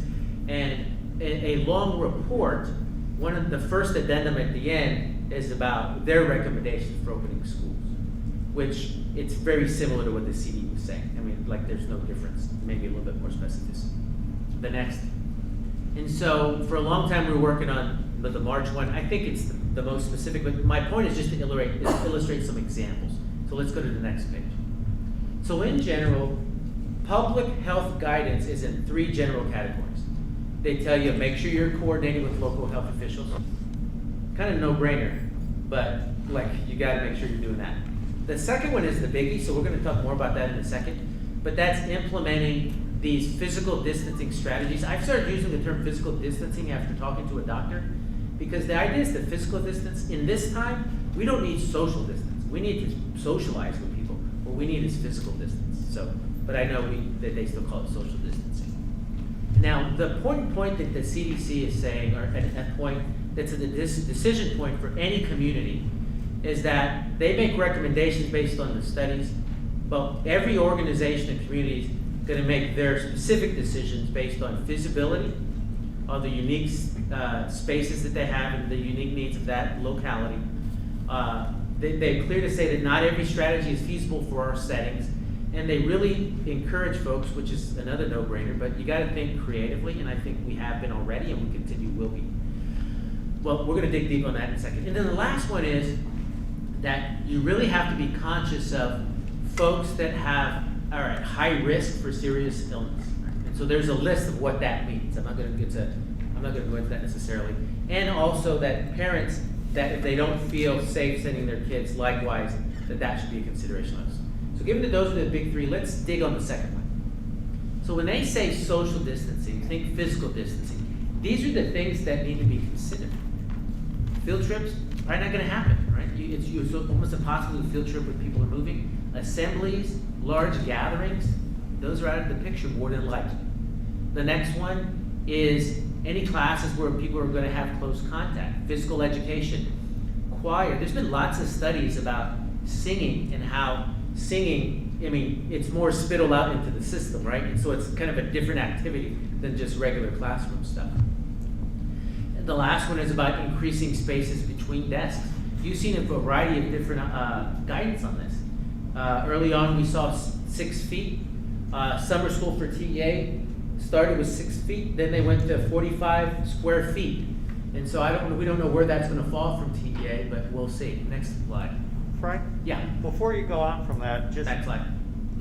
Do we have the physical space, the plant? If we have to space students out and enough students want to come back to be on campus, do we have the physical space to actually accommodate that? Yeah, not if everyone's here at the same time. So I'll give you a ballpark. So in this building, Woodridge, if we were doing 6 feet apart, the range of what fits is probably 16 kids, 6 feet apart, or 16 bodies, 16 people at the low end, and like 22 at the high end on some of the real big classrooms. That's using the 6 feet marker, and architects have been able to give you these drawings, little circles, and that kind of thing. Now, if you do a 45 square foot, that drops a bit. Right? The range is like probably 12 to 18, given the sizes. And so that means at any one time in a typical classroom. And to put it into context, what is our current average class size here at Woodridge? Well, it goes by grade, but I'll go backwards. Like 25 is 5th graders. Okay. Yeah. And it goes smaller as you go down to first grade. Thanks, Good sorry to question. interrupt. Now, so again, guidance is to say avoid mixing students in common areas. So this is the idea that if you can have a cohort of kids, try to keep those guys together as much as possible and not mix this cohort with that cohort. And so what dominoes fall with that guiding principle? Specials, right? So specials, typically you've got different fifth grade classes, they all go to art and they mix in together, right? That's probably not gonna happen. Lunch room, right? Passing periods. All of those things are when you're mixing cohorts of kids that are things that need to be considered. Lunch, when you come to school, right? Because if you have one entryway, everybody comes together, now you're mixing cohorts together and that kind of thing. Going to the bathroom. I mean, like the little kids, you take them usually as a whole class and they're all together. High school's a little different, junior school's different as well. Next, I talked about dismissal times. The idea that people are going to be getting sick and going to the nurse's office, wherever you're going to be sending folks, you got to make sure that's a wide open space, right? It's like we're having a board meeting here because we wanted to have a face-to-face board meeting and we needed to have physical distance. We could not have physical distance at our regular boardroom, so that's why we came here. And then thinking about people coming to school. We have a great tradition in Alamo Heights of volunteers coming up and parents coming up. That's a suggestion. They say you need to really limit people who aren't essential coming up to school. Don't need to be coming up to school. It just increases the possibility that someone might be being the virus in. So those are some the big picture kind of recommendations, and TEA works within that to say, all right, this is what we recommend as well. Next slide.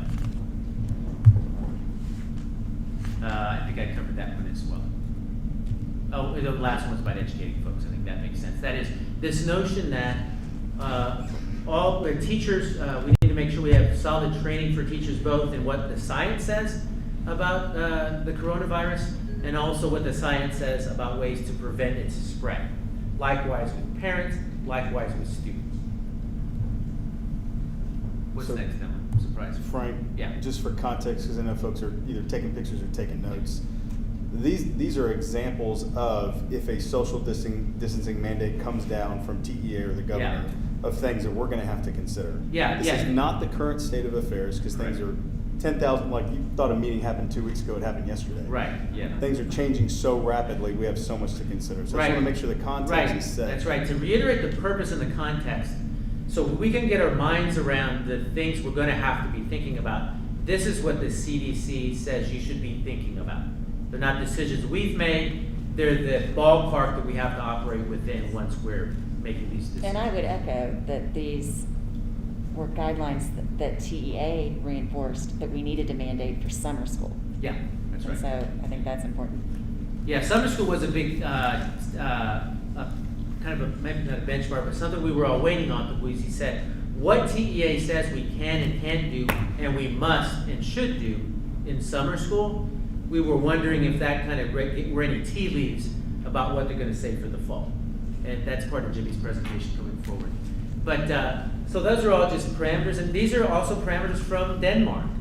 I mean, this is what it looks like when you have people 6 feet apart from each other.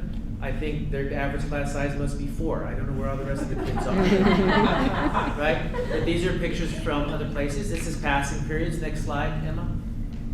That's kids outside. I don't know where all the kids are, but those are examples of what kind of the spaces are that the reality will be under. Next slide. Okay. So that's the context, right? So this is our team. We're not deterred by that. We roll up our sleeves, and this is our process. So this updates in 3 kind of forms. It's what's our work and who is our work team. What's our advisory team and what's their purpose, and then what's our timeline. So go to the next slide. This is our work team. These are district employees at the top, district administrators at the bottom, all of the work teams, and we just divide it up into work teams. Some people work together. There's some overlap. Some people are on multiple teams. But I'll give you a second to look at all of these folks that work hours, countless hours. So this is me just giving you a context. It's not me whining. The 12-hour days, 12-hour days since March. because that's what it takes. I mean, you can't, it never ended. It never ended. And it's starting to slow down a little bit, but not much. Well, and I want to add, Frank, that a lot of people are working from home with their kids at home. Yeah. And most of us know how tense that already is. Yeah. So these are tough times. They're putting in a lot of hours. a Yeah, lot but of these are stress. all people that jump and say, I have an important role to play. I need to be at the table. I want to do my part. Leah Roden with some transportation is in every meeting. Food service is there. Kathy's there. Custodial. We're all thinking from every angle about the work we have to do. What is that work? Let's go to the next slide.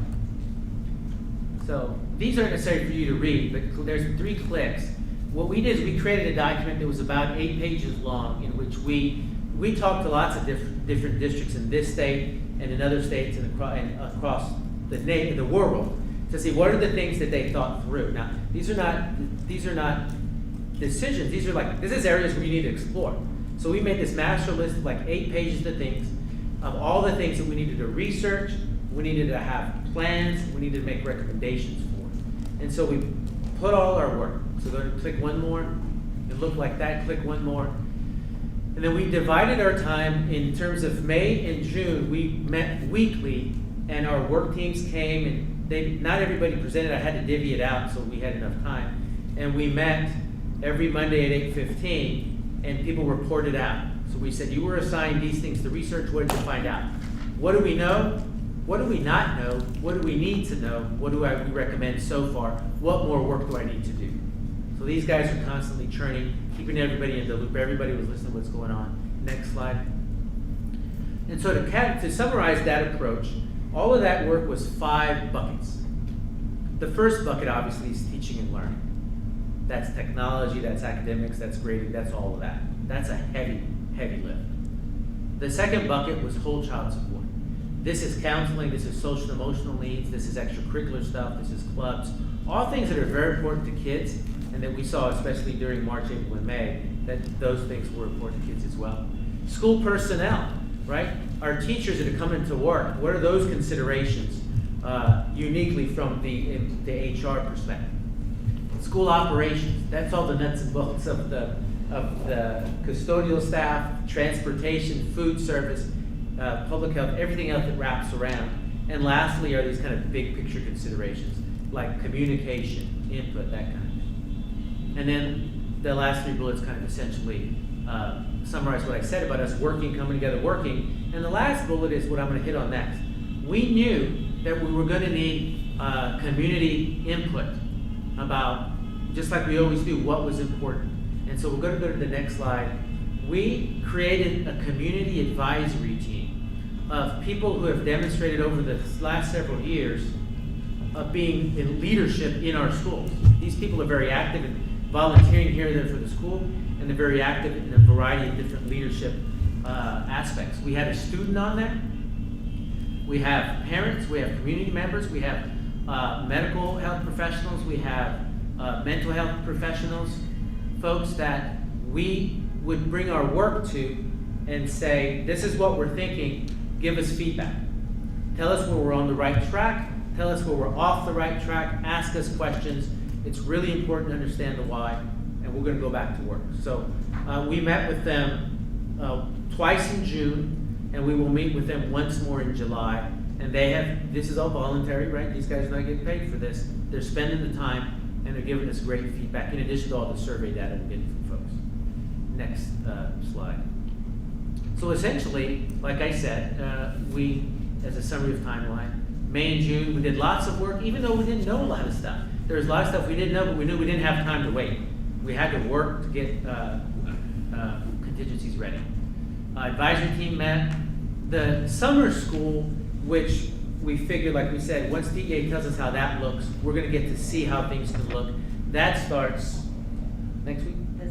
We'll start it this Monday. Yeah. And then work on the 6th. Yeah, so we have, it's second school year for special ed started already, and then summer school started. So that, we had to plan that in and of itself using TEA guidance, but it also helps us to get a sense of what things look like and to try and improve things as we go along the way prior to the fall.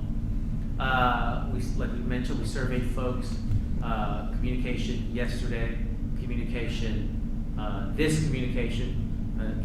from Jimmy is going to be really crucial for a lot of details going forward, and then more communication in July. So I just wanted to set you the context within which we're all operating. I think everybody in the room appreciates the magnitude of the task and the complexity of the task, but we're dedicated to do it driven by public health information and input from our community. Jimmy, I'd like to hand it over to give us specifics about teaching and learning and our planning for that.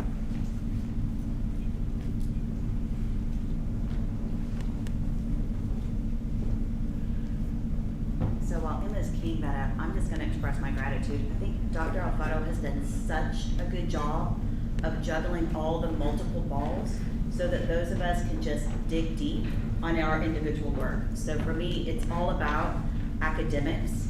That's me. And so we're going to talk through, we're going to dig deep on that part. So this is the 5th grade hallway here at Woodridge. And so we're going to talk through what is it going to look like to reopen so that our hallways are not empty. All right, Emma, go on. Just to reiterate a little bit of what Frank said, the information we have and what we don't. Health guidelines from TEA, do we have the information? No, we don't. Funding, we have some. Instructional information, we have some. Feedback from parents, a tremendous amount. Feedback from employees, some, but we need some more. And feedback from students, we have that as well. So I'm going to talk a moment about the survey. The first thing I'll say before I go into details is absolutely, it was not perfect. I know it wasn't, but it was thoughtfully designed to get the information we needed to move forward with planning. I will say, like, it was the information we needed plus multiple open-ended so that if there was something that someone wanted to comment on, there were boxes there. And we did translate it into the top 5 languages that are spoken in our district: English, Spanish, Mandarin Chinese, Portuguese, and Burmese, so that we could get feedback from every corner of our district. And that was really important to us. We had the survey open from the 17th to the 23rd. I know people wish we had a fully fledged plan 2 weeks ago. If we had pushed the survey out earlier, the response wouldn't have been as timely as it was pushing it out when we did. We closed this survey 2 days ago, and we're here putting forward some decisions and some planning based on something that we closed 2 days ago. We're trying to be really responsive to data and work with it quickly. Some information about the survey: submitting last names was optional. All individual responses are completely confidential. We did set it so that there was only 1 submission per IP address, meaning that no one could go in and put in 100 responses. It was 1 per IP address. That you will see as we talk through some of this data that there was 1 response per family. Each family did 1, but that could be multiple children. So I'm 1 family response, but I have 3 children in the district. So when we disaggregate it by campus or by grade level, you'll see that it has a higher number because each family response might be multiple kids. Response rate, 2,964 parents in 6 days responded to the survey. I am incredibly grateful to our community for being so prompt and responsive and giving us some key information that we needed. I'm also the person that read all 2,461 comments. That's me. There's no they research department like it was me, and I am so grateful again. This is me making up a number here. 99.5% of those were thoughtful, were kind, were great feedback. The amount that were people that were just frustrated and voicing just sheer frustration was so small. And so as a person who read it, I'm just grateful for that. We're also one of the very few districts, lots of districts are putting out surveys right now. We're one of the few that actually ask students about their opinion. Rather than just asking parents to speak for their child, we did ask the students themselves from grade 6 to 12. We did get responses from 361 employees. So it was a good response. It wasn't everything. I am going to tell you we are going back out on July 6th to get more information about asking parents to choose an option. So this gave us some information. That follow-up survey will give us even more and a date a little bit closer when school starts. So I'm gonna talk through some key data points. There was a lot we asked, and I'm highlighting some of it that I think helps us as we make some decisions moving forward. The first thing we'll look at, first I'm gonna tell you my shorthand. F2F, face-to-face. HAT is heights at home, and then hybrid. So that's my shorthand. So the first is just looking at the 3 instructional options for reopening. And I want you to take note of the way this is set up. At the top, we have parents' responses. The middle is employee. The bottom is students.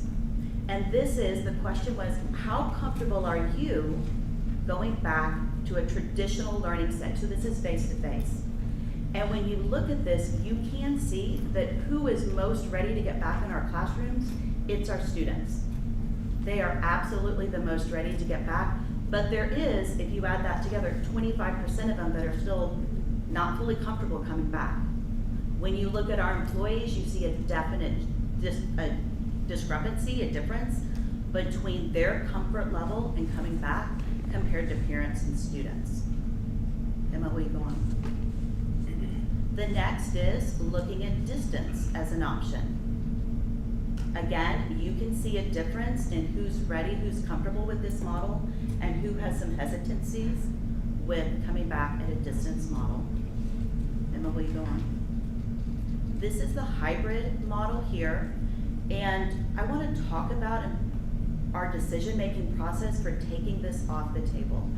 Because when you look at it at first glance, it does seem promising, but I'm going to tell you some of the key reasons we chose not to move forward with this at this time. We have it keyed up. We're ready to go. If we do get some guidance that we need to move this way, we're ready. But from a parent point of view, what we heard, the logistics are incredibly complicated.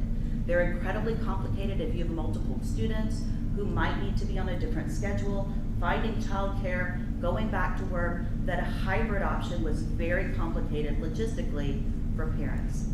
On the part of teachers, what we heard is for teachers, 41% of our teachers have school-aged children. That means they would need to seek childcare and have the financial burden of getting childcare because our teachers would be back teaching, even if it was AM, PM sessions or blue days, gold days, our teachers would be here all days and their own personal children would not. So that was a real concern about putting another burden on our teachers for childcare. Lastly, from teachers in the hybrid model, it's asking, I'm gonna use Debbie Dixon because her classroom's right there. It's asking Debbie Dixon, who's an amazing teacher, to teach full-time, face-to-face, and support her learners at home as well. And she is amazing, but that's an untenable situation to ask our teachers, to teach both face-to-face and remote at the same time. So those, and the last reason, and I'm gonna tell you probably the most important is, with hybrid, it compels everybody at some point of their week or day to be in a remote environment. And we know a lot of kids did really well. Some prefer it and excelled in an online environment, but a lot of kids struggled. And disproportionately, the kids that struggled were our at-risk learners, our struggling learners, and our youngest learners. And by compelling all of them, even part-time, to be in a remote learning, it disadvantages kids that are the kids that we need to be putting at an advantage. So for those reasons, and we feel like they're legitimate, valid reasons, we took hybrid off the table. It's poised, it's planned if we need to move there, but for the fall, we took it off the table. One other thing I want to mention is this is comfort with extracurricular activities. Our families and our students are much more comfortable with extracurricular activities than they are coming back face-to-face inside a classroom. A lot of that may be because a lot of our extracurriculars are outside. So this is an interesting point that our community is more comfortable with extracurriculars. Emma, will you go on? Thank you. So one of the things I do like about our survey, and I like the way we usually do gather input, is there are multiple choice, but there's also multiple choice helps us know to what degree is someone comfortable or not comfortable, but it's the open-ended that helps us understand the lived experience and the why. So these are some parent comments. I prefer all in person back to the way it was. I believe traditional learning is still the best option, and giving it looks like this is how we'll be going as a state, I don't see how we couldn't follow suit with our schools. We feel strongly that in-person learning is imperative for many reasons, including retention of information, role model benefits, face-to-face interaction. And then we see the other side. Our COVID cases keep rising, keep climbing. Face-to-face options are extremely risky. We also see parent comments, it's way too early to bring any children into the school in year 2020. So amongst our community, we saw a continuum of how people felt. One of my favorite quotes that's kind of resonated with me is that we're all facing the same storm, but we're in different boats. Different people have different needs. We're all in COVID-19, but different people have different needs. So when we talked about what would we roll out and trying to be responsive to the fact that people are in different boats and have different needs, and when we go on, we landed on 2 options and helping our parents make the best decision for their family at this time. So Heights at Home is one option where students will continue to learn and work from home. We've got extensive feedback on continuous learning from the spring. And so we have identified things rough edges that needed to be smooth, and we're working on smoothing those out. Things like the grading, things like adding in more paper pencil activities, adding in some socialization. All of those pieces will be in place at Heights at Home. It's going to be a better option, and it's going to be a valid, great option for kids. But we also know people are eager to get back into classrooms. So there's a face-to-face option. This is a picture, we said some of our summer programs started on Monday. This is a picture of Monday morning of 2 of our teachers getting ready to welcome kids into their room on Monday morning. So it's our same rooms, it's our same teachers. The experience may feel a little bit different. Emma, where you go on? So speaking of Heights at Home, the question was, is schools open tomorrow and Alamo Heights offered a full-time remote distance, how likely is it that you would choose this option? And this is broken down by campus. So this is, at Howard, we have 42 students, that this would be an option that they would most likely choose. Cambridge, 152, Woodridge, 144, junior school, 224, and the high school, 266. Now this question was closed on Tuesday. When we ask again and ask parents to make a commitment, we will probably have some that will say, yeah, now I'm ready to come back. And we probably will have some that say, no, now I'm ready to move into Heights at Home.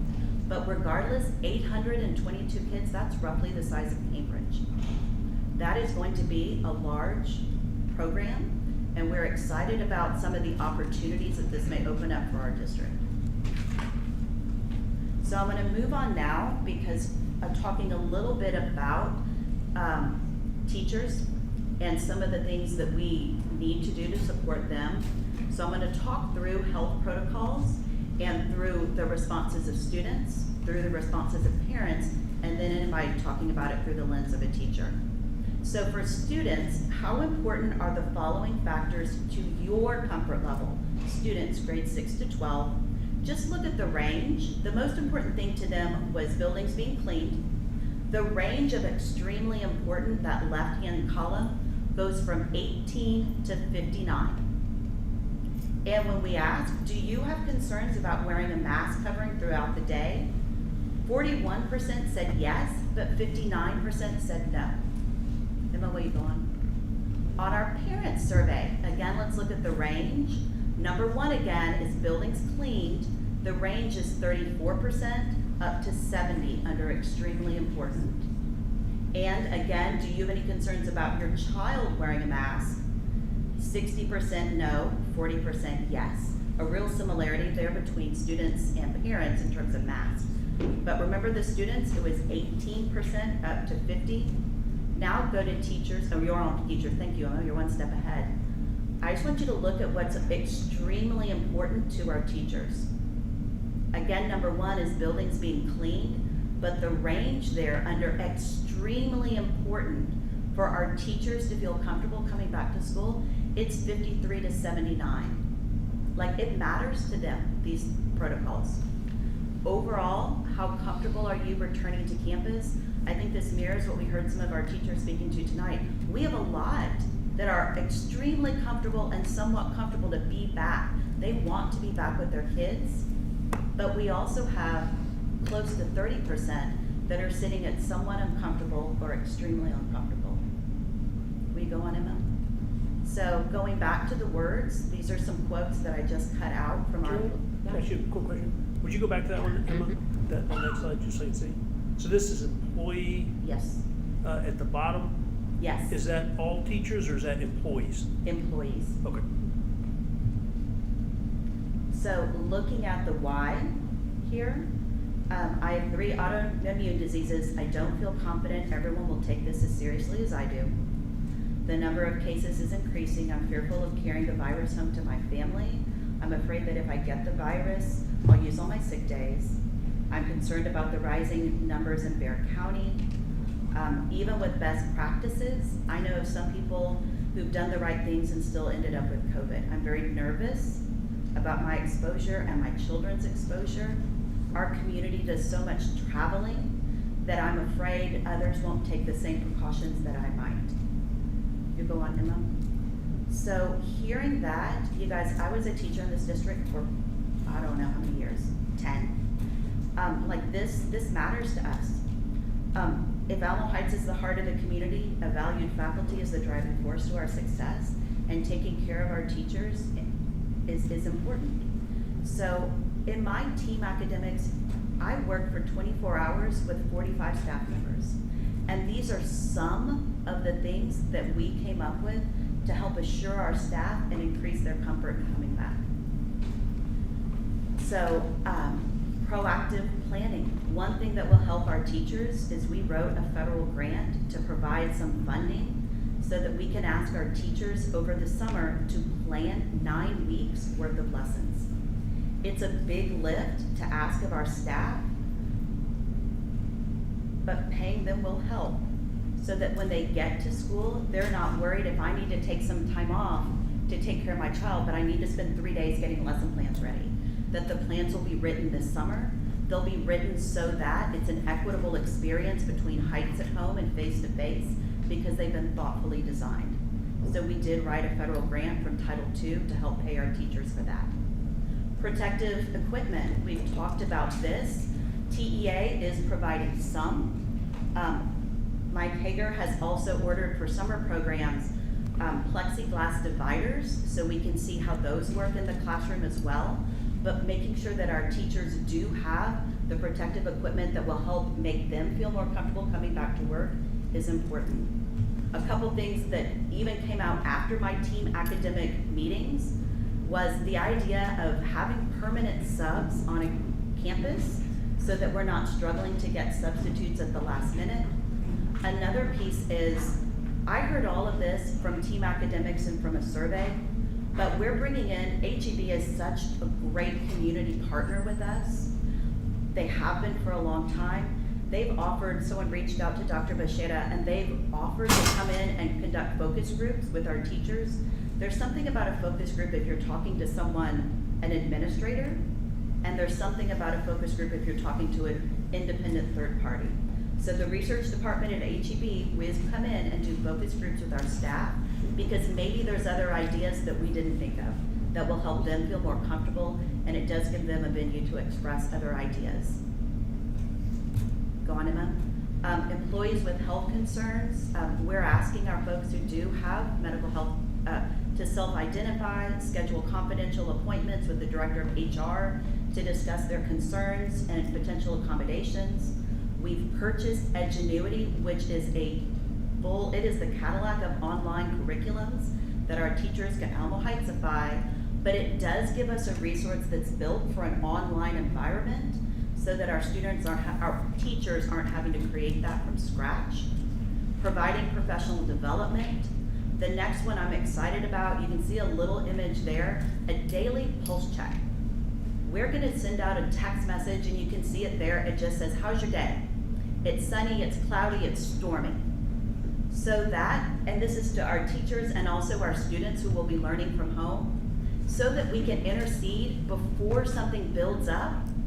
But if there is a trend and someone's feeling isolated, we can intervene right then, rather than waiting 2 weeks. So we'll put in daily pulse checks to check in on wellness.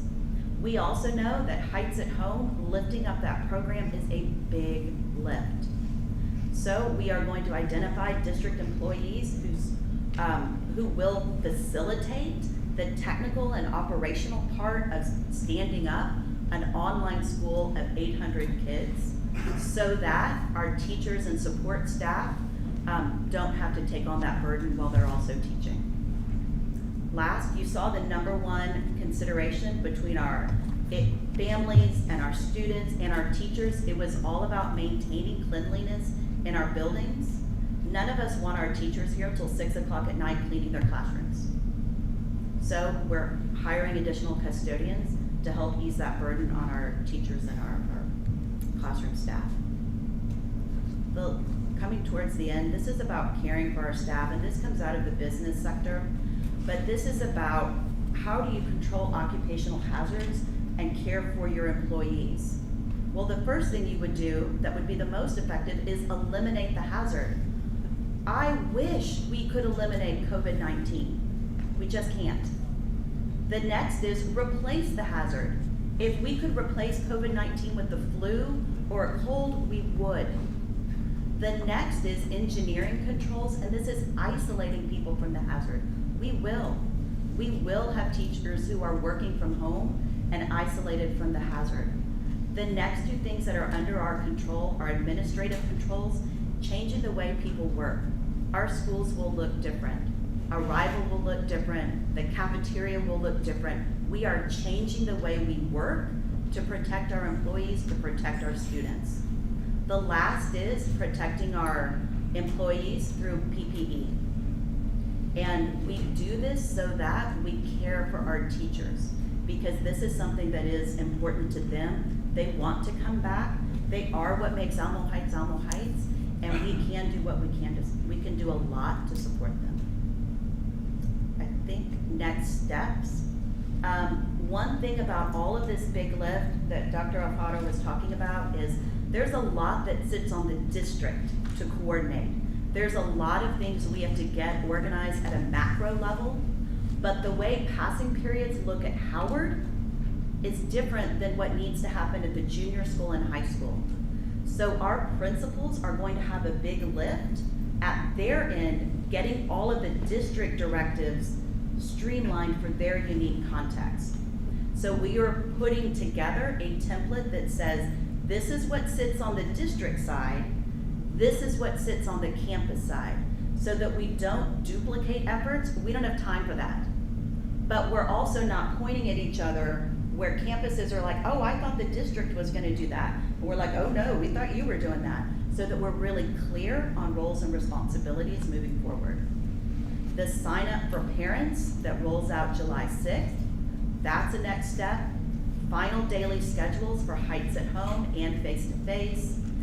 Clear expectations for engagement and grading. We have had a meeting about grading. We have some good ideas. We're returning to traditional gradings in both options, but there are some pieces that we need to finish up. The HEB focus group we talked about, and then the last one that we're all waiting on with bated breath is the TEA guidance for health protocols. So those are our next steps. Just for clarifications, HEB, it's their education side, not the grocery side. It's their research department. Yeah, exactly. Yeah. They do a lot of stuff, and a lot of people do not realize how much HEB does for Yes, education. they're an amazing community partner. We're grateful for their help in this. It's not the produce department showing up. At research, I'm good at focus groups. They're a million times better. Jimmy, let me ask you. I have a question about, because a lot of the teachers' concerns really worry me, and I don't want to keep our good teachers. When you put the pyramid up there with the elimination option, as I read the TEA guidance, we are not permitted to eliminate in-school instruction. Is that something that we can veer from? I mean, the funding document that came out on Tuesday, and it came out after the survey, right? Yes. I mean, we drafted the survey and had the hybrid option, and then we got the TA guidance, and it says every parent has to have an option to have an in-school instruction for a full day every day. Is that how you read that document? Yes. So, I mean, we cannot take, the blue is not available to Alamo Heights, right? If we're in a different state. If we would like funding, it is like, yes. Well, and I will clarify, there will be times, Stacy, that we might have to go through times of closure. And during that time, the school district would be able to make decisions locally about what time we need to close, disinfect schools, and then bring kids back. Right. And so, but you're right, we do need to offer, we need to open our buildings. And it does say every day. I mean, it didn't give us the choice of doing hybrid, essentially, as I read it. So it's interesting. They didn't exclude hybrid, but there's some nuances to the funding for hybrid that make it pretty complex. And so, no, it doesn't exclude the hybrid model. Okay. I mean, I just read it says,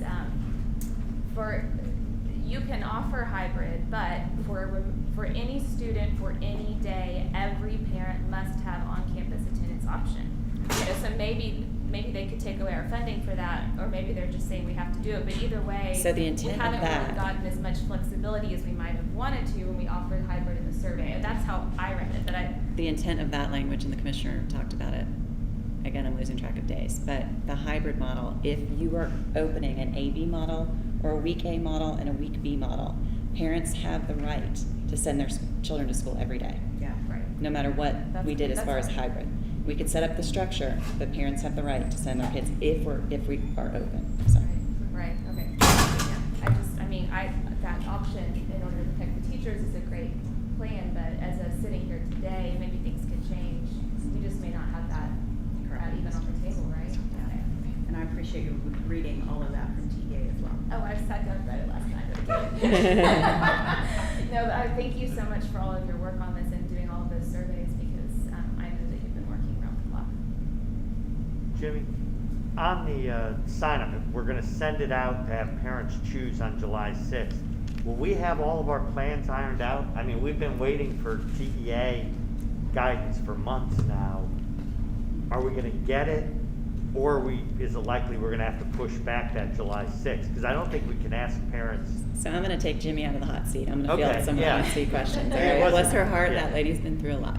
Yeah. So, I mean, how do we deal yeah, with so it? Ryan, I am under the gun to plan for staffing for next year. Yeah. And I need our community to try to extend us some grace around the limited parameters that we have. Now, there are going to be parameters that we'll have some more specifics so that folks can do kind of like a side-by-side for even what we know at that time. So I'm not going to promise that we'll have those health guidelines. I am anticipating that next week, by the end of next week, that we'll get them. But if not, we have got to move forward because we have facility operation planning, we have got scheduling planning, we have professional development planning for our teachers, because we're opening on August 17th. We heard the message loud and clear today from the commissioner that we're opening school, and you got to prep and plan for that. And so we're committed to doing that in the most thoughtful way and putting as much information as we have at the time.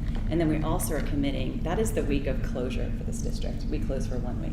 And we are committing to not closing that week because parents need an opportunity to seek advice from counselors, to seek advice from administrators, and to seek advice from teachers about making that decision. Are we going to hold folks to that? Well, we're not going to be able to hold folks to that, okay? But we're going to be very hopeful that those provide us with some accurate numbers to move forward with the intensive planning that's going to need to take place to pull this off. Anything else you want to add to that? Okay. What else? What other questions? Oh, I can't take an audience question. I can't take an audience question. I'm sorry. You know my email. The breakdown in terms of those employees who are uncomfortable coming back, again, worrying about those folks. What percent of the teacher, have we looked at what percent of the teachers specifically, I think someone else was asking that, are uncomfortable returning? Because when we think about dividing up the class size and trying to make all this happen, it seems like that's an important step. So, Stacy, I will say in the survey information, which again, I can't say every single teacher completed, but I did disaggregate it by role and by campus so that we do have a general sense of where that is. And so, share that. And kind of back to either person, the question I asked Frank, one of the things that concerns me is we don't have the physical space. And I think there's gotta be social distancing when kids come back to space them out. And I was just running the numbers. It looks like about 17% when we look at students will choose remote. Do we have the space? Because we're thinking, well, with the family statistics, it was higher, but when we ran the student numbers, it looked like it, because you had 828 students choosing home, and we have about 4,800 students. So here's, 4588. here's what it would be. So it would potentially, Ryan, take just 266 students out of the high school. So it would bring us down about, and when we ask students what they would prefer, not asking their parents, what do you want for your kids? Right. 30% of students said, I would choose this for me. And that was grades 6 to 12. So, And do we think, because I know we've had larger classrooms than we ideally wanted just because of budget constraints, but do we think we've got the physical space to house all the students who choose to be on campus? We're going to have to be very creative about that. Okay. and we'll also. We'll have to be creative on everything. This I get it. all I'm takes not, a lot I'm of not trying to creativity. pin you down. I was So, just. no, but large spaces, cafeterias will have to be repurposed, Yeah. auditoriums will have to be repurposed. It's Taking going out to take. some things like the home center in rooms Yeah. so that it does allow us to separate kids. Well, if you got those kids coming out, Yeah. create What- room. And I so, what I did, I'm gonna take us to a different place too. Today on the commissioner call, we did hear that there is gonna be some protection to school districts about families who wanna go in and out and in and out and in and out, because that, we cannot sustain planning for that. And so, when folks sign up for remote, there's gonna be an opportunity to come back into schools. But we're not gonna be able to provide services for kids that wanna come 1 week, stay home 1 week, come 1 week, stay home 1 week, and just fluctuate like that. And so that was really relieving to hear that message. Superintendent's on that call. We're very pleased with that message, knowing that that's coming, so. As far as, I get that about the in and out, because obviously that could be abused, right? We wanna go on vacation for a week, so now we wanna do remote learning. From the same standpoint, what about, are we gonna have some expectations for teachers and families regarding travel? Because I know right now, like, corporations are saying, if you choose to travel, then you're gonna have to stay out of the office for 2 weeks.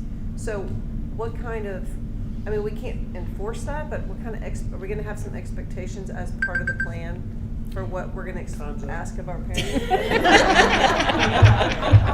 Sorry. Yeah. So, I don't know, Lisa. I know that, again, this all hinges on what we see released from TEA for the considerations that we even can attend to, so. And have you got any guidance or any hint, are they leaning towards requiring students to wear masks? Or against it? I mean, that seems to be a big issue that we're gonna have to resolve. I Well, have not no we. inclination on what they're gonna say, but I'm gonna tell you all, again, it comes down to the confidence of my staff. And that was part of my message to the community yesterday, was the compassion and care that's gonna need to take place so that my staff can confidently support the needs of students in classrooms. And so that's something we need to continue to dig into, and that's something that the HEB focus groups are gonna help us understand. If that's something that helps, then that will be something that's considered. I need our staff to be whole and healthy and Right. able to meet the needs of kids, and so. All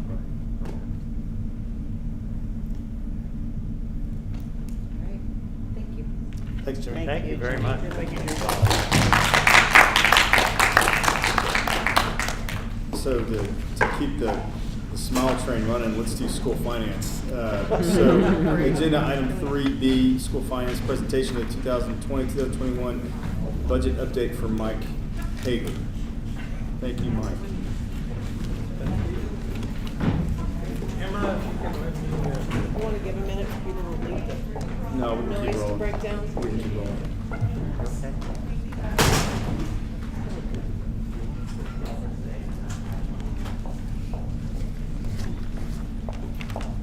I know, Mike, we're about to run into a whole bunch of it depends, just like we have for the last hour, but appreciate you walking us through this.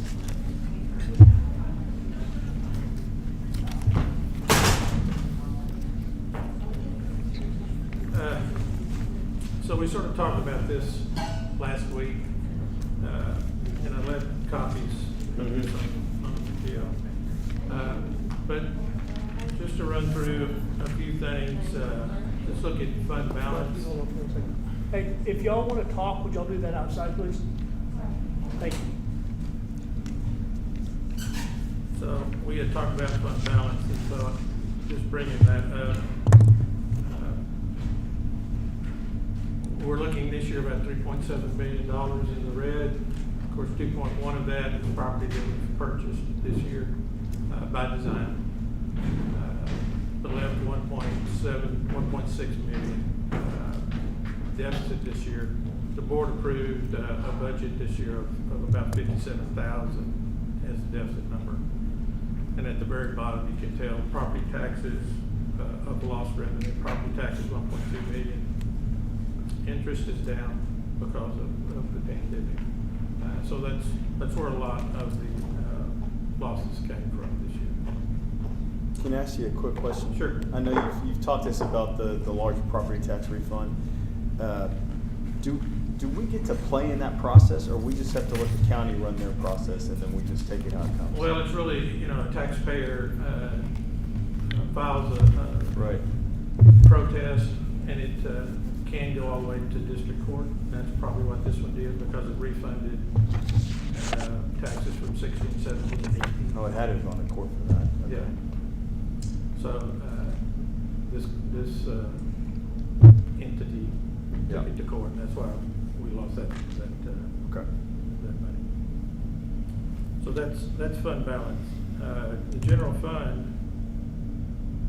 So what I've done with the general fund, in my 31 years, this is the first time I haven't really gone through the budget knowing where we're going to be. Mm-hmm. So what I've basically done is moved our current year budget, those numbers, over into next year's budget.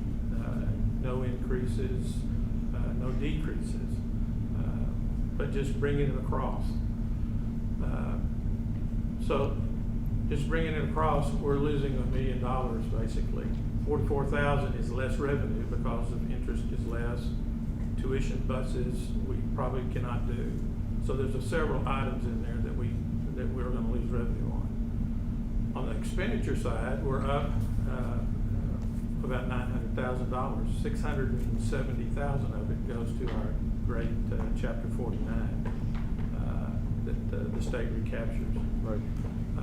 The other issues on that in expenditures is we've added an assistant principal. We're adding 7 custodians to help with cleaning. We're bringing on the natatorium this year, so we had to look at raising utility costs.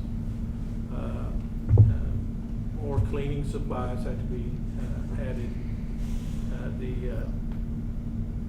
The only savings really is changing the health plan. Mm-hmm. So the contribution from the district can go down, and the contribution from employees actually go down as well. Mm-hmm. And then Chapter 49, that increase. In that 100,000, it's cleaning costs and custodial positions. Is that anything the state or the federal government's going to help? That's a good question. There's, I think, 3 or 4 different pots of money still out there that we don't have direction on yet. FEMA, of course, we can get 75% refunded for cleaning, disinfectants. We could probably get some of the custodial pay for certain times during the spring this year that we can hopefully get refunded. But there's other state, through the CARES Act, there's another one that comes out in July. We don't really know what the guidelines are yet on this. So this could affect it, it may not affect it. We just don't know yet. On the revenue side, did you make any accommodations for lack of ticket sales, if that's what we're pushing? Yes. So that goes down. I'll go to revenues right quick. So that gives you a breakdown of local, state, and federal. Remember, on the state level, this happened several years back in a biennium. The first year of the biennium, they cut us about 1/3 of the available school fund and give it to textbooks. The second year, we get that 1/3 back. So this is the second year. So state revenue, basically, what we record actually goes up about $800,000. Although all that money is recaptured by the state through 49, so it really doesn't help us any. If we go to the maximum tax rate or the maximum compressed rate, so this year we were at 93 cents. To figure out what the compressed tax rate is, you're taking 93 cents. We're allowed 2.5% increase in revenue for tier 1. You divide that by what our actual property increase was, property value increase was. If it's less than 4% that the state has, then we use the state number, so we're less than the state. So when you divide that, it's 91.64. That's what the rate will go down to. Then you add the 6 cents that's enriched, and so our tax rate would be 97.64, down from 99 cents. Okay.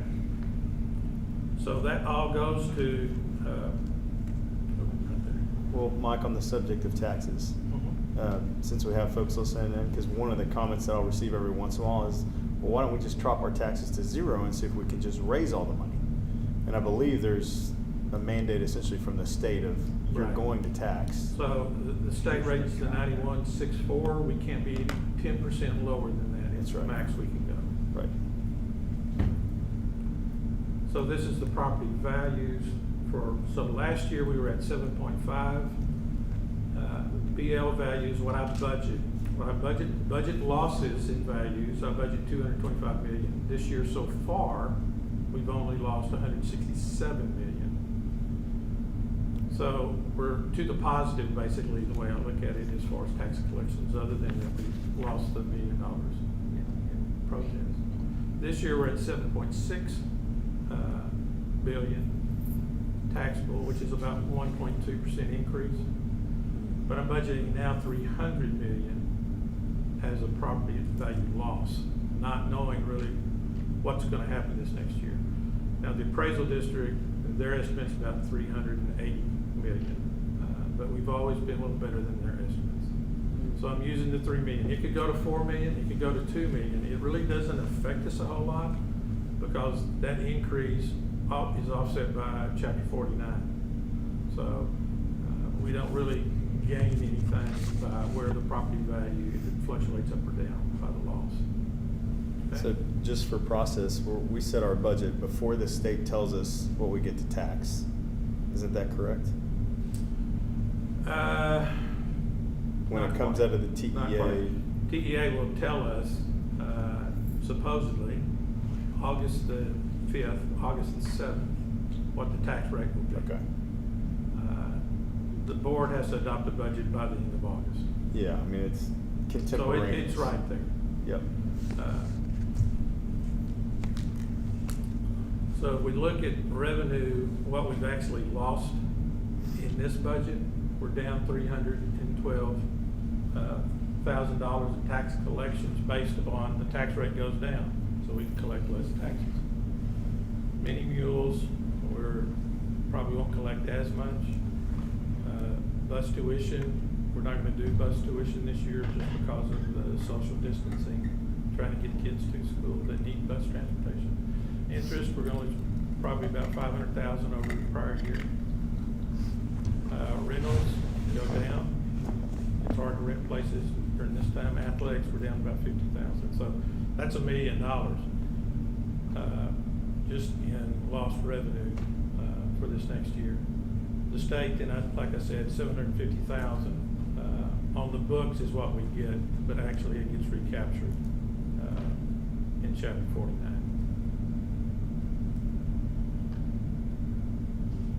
So we get back to the INS debt service. Looking at debt service, we've got $20 million still to issue. I had planned on issuing that in September. If we issue in September, that's the rate has to be, it doesn't have to be, but I put in 22 cents which is up about $0.015. So our revenue versus our expenditures would be about $460,000 in the red. We do have fund balance to cover that, but I'm trying to I'm re-looking at where we are on payouts on construction, what that draw schedule looks like going forward. I may be able to hold off issuing that $20 million until about December. If I do that, then the expenditures drop by a couple of $1 million, or about $1 million, a little over $1 million. So that's something I'm still looking at, and I really won't know probably till August to make that final decision as far as that goes. Any questions so far? So there's still a lot. I just really don't know. We've got, we had talked to ESSER funds, part of CARES. We're using that this year. There's 2 or 3 different pots of money still out there. We're not sure, like I said, what the guidelines are. I really wish we didn't have ESSER funds, to be honest, because it just adds more paperwork that we've got to do instead of just leaving it like it was for us. But the state is going to automatically, the way ESSER is going to work, they're going to automatically deduct ADA away from you to equal what the ESSER funds are. So we were going to lose money no matter what, whether we took it or not. Right. That's it. Is there any questions? Well, you're not going to be able to answer this one, or maybe you can answer part of it. I can't remember at the state level their revised predictions for how their budget might be affected from economic shutdowns, but clearly that's going to negatively impact state revenues, which likely will negatively impact funding for education. I think there's still questions out there. There's a word called proration that when I first got into the business, they use proration. And basically what they gave a budget out to everybody. Here's what you're going to get. And halfway through the year, said, "Whoops, we're only going to give you, 60% of that number." And so everybody had to scramble. And so that's what they're saying right now is we're worried that the state's going to come back sometime during the year and say, "We don't have the funds. You got to deal with X amount of dollars." So we'll just wait and see what the state has to say. Nothing else we can do? We're getting good at waiting. Huh? We're getting good at waiting. The financial picture is what has me concerned, but I know we have to wait and see. But I appreciate your diligence on this. You bet.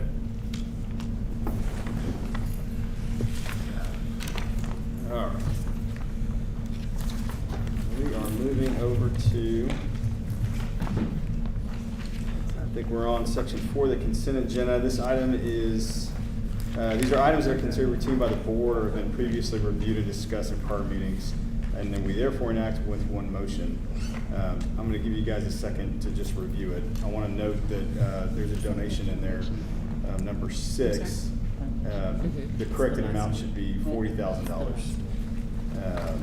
And the total donations for this period, which include quite a bit from the Alamo Heights School Foundation, are $995,189.73.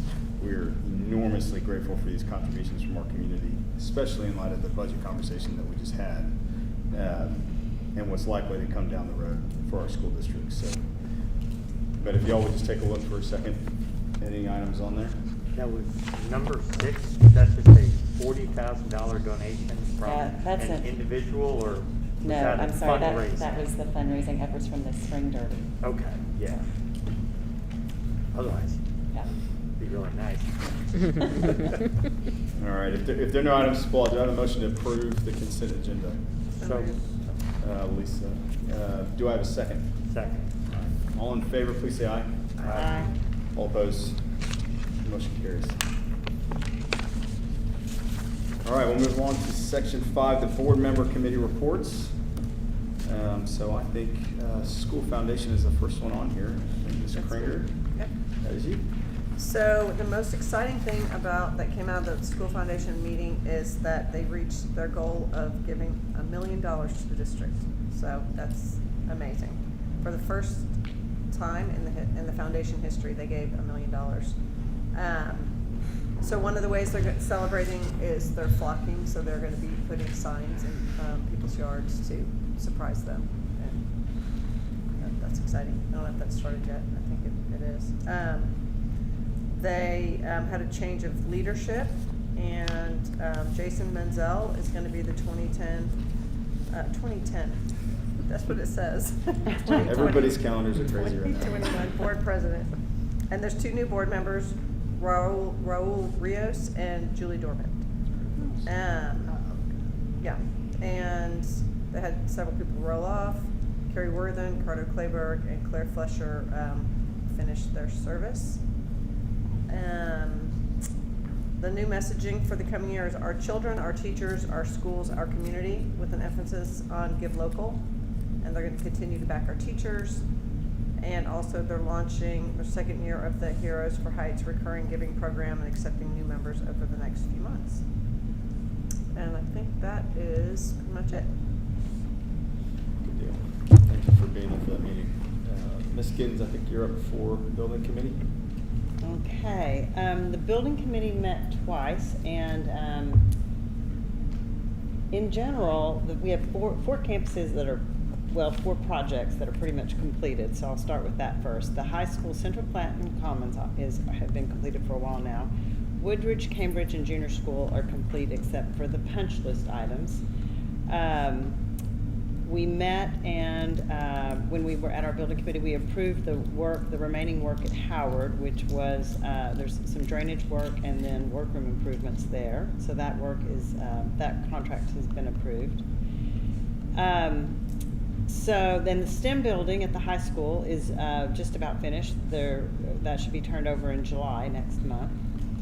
The remaining projects are the athletics building and the natatorium are in progress right now. And I just want to encourage anybody that's listening to go to our website, and it's under the website is AHISD.net, and click on About AHISD and to the Bond 2017 updates, and then go by campus, and you'll see photos of the status of the work, because it's really hard to see what's going on at the high school because it's kind of buried inside the high school. But you can see some photos of what the progress of the work is. But the athletic building, they're working on the 2nd floor. They're putting MEP in the ceiling, and it is still on schedule, although there have been some delays in supplies, and that is still on target for like August of 2021 to be completed. And natatorium, also, there's some good pictures of that work. They've completed the block walls, the steel is going up, and once the roof is on, they're gonna start digging out the rest of the hole for the pool. They've connected the parking lot in front of the natatorium with the rest of that campus. And that project is still slated for completion in November of 21. I also want to mention that, and we're grateful for our PTOs that are partnering and communicating and coordinating with all this work, and the Howard PTO is going to be helping with furnishing and out the workrooms, and then at Woodridge is working on some site beautification projects, and so we're really grateful for the PTOs to help us finish up these projects and make the campuses look really, really great. And then we also discussed, I think that's everything on the buildings, we also discussed that we purchased these 2 properties, and we heard a little bit about that tonight. And Dana, can you give us an update on that, because you probably have the more recent? Let me just go through a timeline to make sure everybody's on the same page about the purchase of the property. Yeah. The owner of 6815 Broadway did provide notification in February that the building would be for sale. The tenants at that point were on a month-to-month lease. We closed on the property in March, and it was during the time of the pandemic. And so at that point, the district did issue a letter to the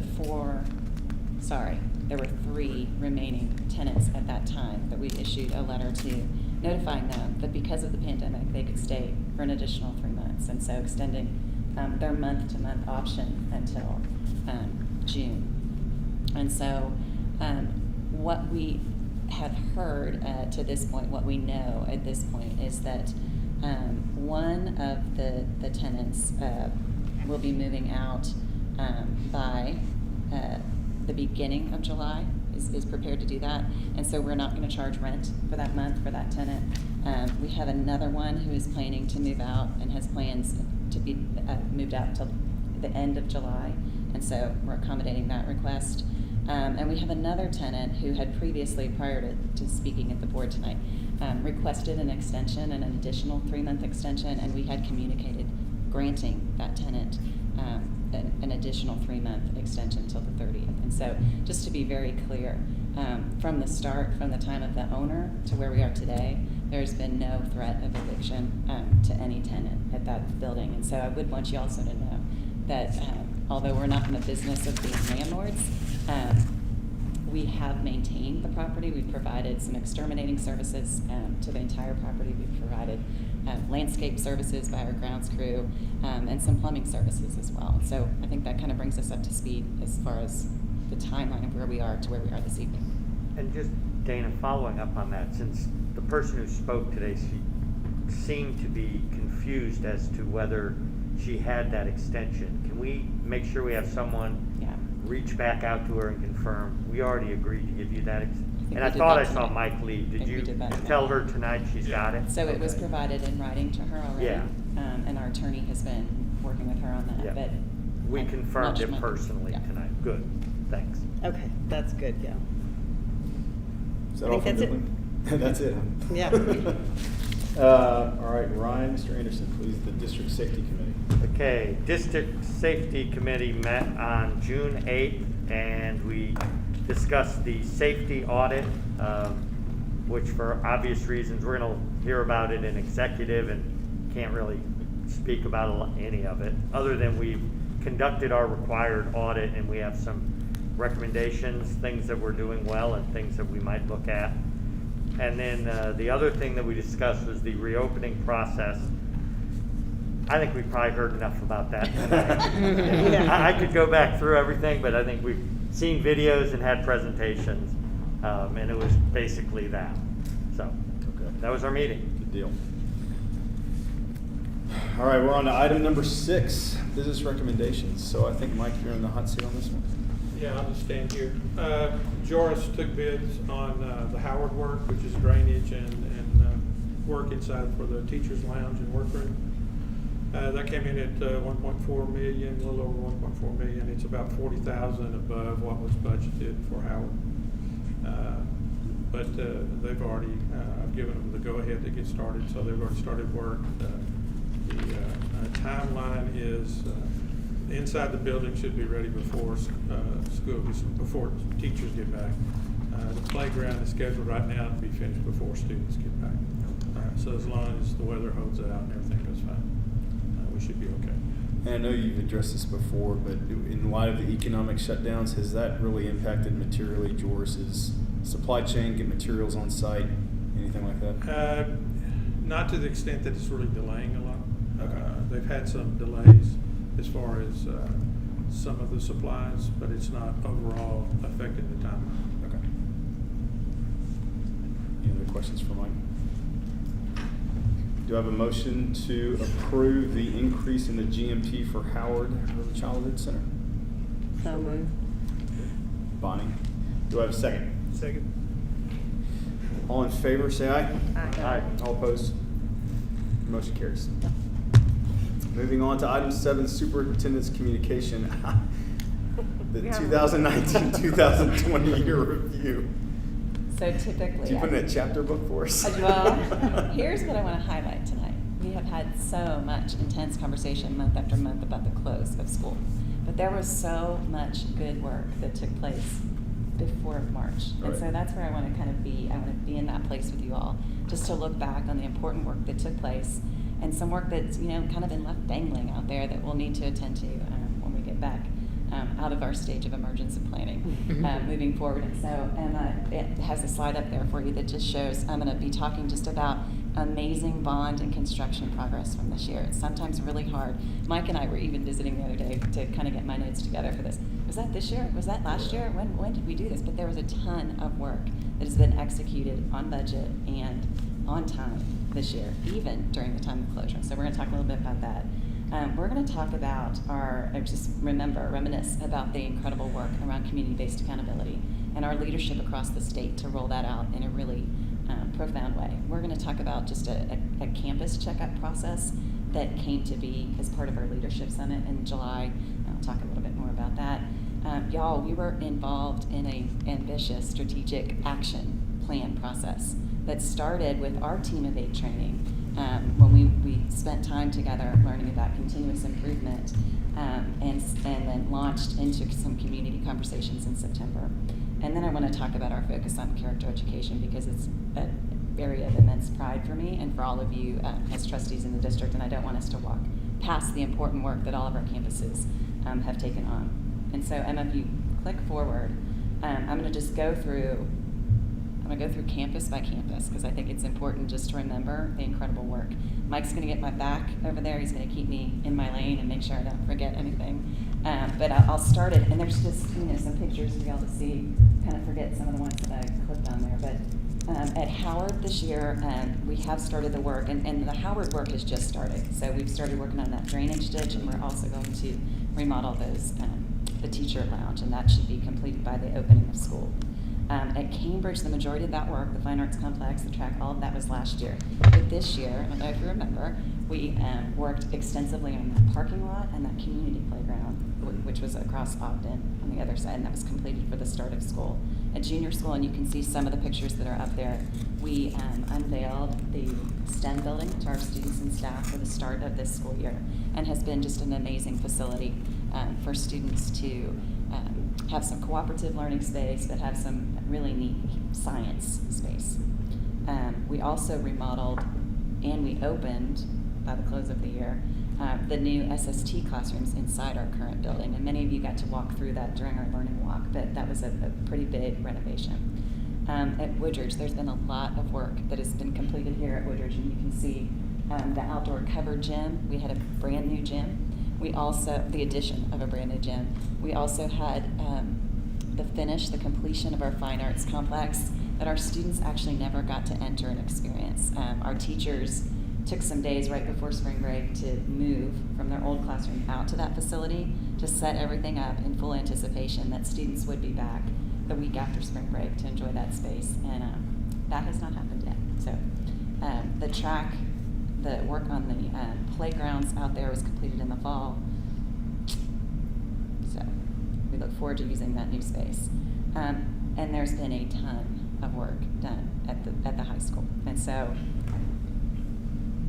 I have some pictures up there for you of Studio 09, which is the new art facility that is right next to the Mule Stall, the coffee shop, and then also the New Oaks cafeteria. An incredibly amazing use of space and a space that has been really embraced by our students and our staff. This time last year, y'all, we were taking down the Mule Dome. Like, that seems like years ago, and that was just 1 year ago. You can see the continued progress that's taking place over there in the new athletic complex. We repainted and we reorganized parking. Do you remember all that? Mm-hmm. Oh my gosh. Gotta remember that. Yeah. Okay, wait. That's funny that was like the most important thing we had to talk about was parking. Oh, we've moved on. We've moved on. That was huge. And so we broke ground on the natatorium in November, and we anticipate a November opening date of that beautiful facility. We completed the netting at the softball field, and we'll complete that locker room storage by the start of the school year. We will complete the brand new STEM science CT building and have that open for the start of the school year this year. It should be finished by the end of this month. I think that's all, but that's a lot. And it's important for us to look back and see all that's taken place. And again, I'm going to give a shout out to Mike and his leadership, keeping us on track and on budget. And so next, Emma, if you just put the graphic up around community-based accountability. Y'all were a really big part for multiple years, staging up kind of the unveil last year in August, because we wanted to be certain that we were unrolling our community-based accountability alongside the state accountability that's all based on STAR, one test on one day. We spent 2 years in conversation with our staff and with leadership, with our DEAC team, really talking through what the hopes and dreams and aspirations of our community and articulating 6 different pillar areas and 9 key questions that we measure based on the input of what's important to our community, aside from that one test on one day. So that was a really big deal for us to get to the place to unroll that. We were seen as leaders across the state. We had the many opportunities to present that work to other districts, and we continue to work in partnership with districts to get their own community-based accountability off the ground. So what was important to us in those 9 key questions is the way that we measure academic growth in a variety of ways, not by just that one test. High-performing faculty and staff, how we measure supports and opportunities for our students to be well-rounded and engaged, how we measure community engagement in our school. That's obviously very important to us. And then also how we measure fiscal responsibility and facility needs. So huge pride moment in the work of just getting that off the ground. We will continue to refine that as we move forward from that conversation, from that learning from the last 2 weeks, 2 months, 2 years. It's that time warp. We rolled out, and if you take us to the next slide, a systemic approach to looking at that achievement of all students, not just students who are struggling, but students who are gifted and talented, and ensuring that we're seeing progress in every student every year. And so we rolled out in July through our administrative summit a systemic way of looking at presenting data and holding campuses accountable to data, and central office partnering with them to make action plans, and also partnering with them to understand the support that would be needed for academic growth. And so we hosted beginning of the year campus checkups on every campus. Our central office went and met with their leadership teams and their data teams. We also met in the middle of the year, fully intending to come back at the end of the year and do an end of year review, but we'll just push reset and we'll go back to the beginning of the year process. But that process has been pretty transformative for us. And then Emma, if you take us to the next slide. I do think it's difficult to remember at this point in the year, but we completed, again, like I said, another ambitious strategic planning process that began last year in September and kind of culminated in February when we rolled out the work to our staff in the February PD Day. The process was built on the work that preceded it, and you can see in the graphic there, back in 2008 when we rolled out our very first experience with strategic planning. And then it moves to 2015, the next row down, when we rolled out our work around developing the profile of a learner. You can see that after the work of 55 members of a discovery team, 27 focus groups of teachers and community members, 13 focus groups of students, a community survey. Back then, our folks are good at surveying. we do not have survey fatigue, which is unbelievable. Community-wide focus groups, and then we had an 8-member core work group that met 8 times to come up with the goal areas that surfaced to the top after all that feedback. And so we came up with 4 distinct goals, and you can see how they fit kind of in the silos of the historical work that's taken place on the campus. The first goal is around belonging and equity. The second goal is around student wellness. The third goal is around support and resources for our employees. And then there's an underarching goal, and we kind of listed it in all 3 silos, just around communication and the way that we attend to communication. And so I'm going to tell you very clearly that our work paused, right, in February. Fully, we had intended that action planning work would have taken place in the spring to set us up this fall for what the actions would have evolved. So what I do want to tell you is that we will be prioritizing district level work early August around the goal that's focused on belonging and equity. And we're going to commit ourselves to taking strategic action around that goal. What I would tell you is that we're perfectly situated because of the work that those focus groups have done and that our core group has done to do some really important things around this need. You're hearing from our staff, you're hearing from our students tonight. This is on the radar in a big way. And I would tell you, I surely wish we hadn't closed because we would have already had some actions in place. But to this date, what I would tell you is that we've committed as a leadership team to some learning that started today. We have reconfigured TLA to a second-year offering for participants who've already gone through our TLA, which is Teacher Leader Academy. And so that learning will be based on what we call daring leadership Brene Brown's book around daring leadership, but it will have a focus around equity and diversity and inclusivity. And the action research, the risk-taking opportunities will be an effort to give campuses platforms to have those kind of conversations around the important work that needs to take place here. And so I would also tell you that we have reached out to partner with some real leaders in this area that have come in and worked with our staff in the past through February PD, through, and I want to make sure that I get it right, it's the Equity is Hope Foundation and also the School Reform Initiative. Dr. Kelly Brown and Dr. Dieter Williams led us through some learning 2 Februaries ago, and we're meeting with them next week to kind of partner with them on this work and leading us forward. And so it's time for action. You all know that. You all hear the voices that I hear, and you know how important that work is going to be. And so I don't want to talk about the other goal areas at this point. I'm just telling you that that's the work that will be prioritized at the very beginning of August at the district level. At this point, campuses are submitting plans for ways that they're going to step into this at the campus level for their campus improvement plan. I would tell you that this work fits incredibly succinctly with the ambitious aspiration of our profile of a learner as we talk about our students respecting their cultures as well as the values, traditions, and personal histories of others to the point of empathy. To me, that's the picture of success that will hold us up as we walk through that work. And so I'm excited about the action that will take place around that. Emma, if you want to go to the next one. Again, I know all of us are incredibly proud of the work that our campuses have done around character education. Just this past spring, every single one of our campuses was awarded some kind of recognition, whether it be a promising practice. 4 of our 5 campuses earned a promising practice, and that's around a specific event, some kind of something that was rolled out that was new this year that correlated with their touchstone and with their values. And then Woodridge Elementary joined the ranks to be a national school of character alongside Howard and alongside Cambridge from last year, and so that's incredibly exciting. And that's not easy work, y'all, and I know you recognize that because that's part of all the conversations that we have in our learning walks with our campuses to see what it means to be a school of character, a daily commitment to instruction, a daily commitment to conversations, campus-wide commitment to offer events, and also the need to loop families into that. So again, another source of pride for me as a superintendent.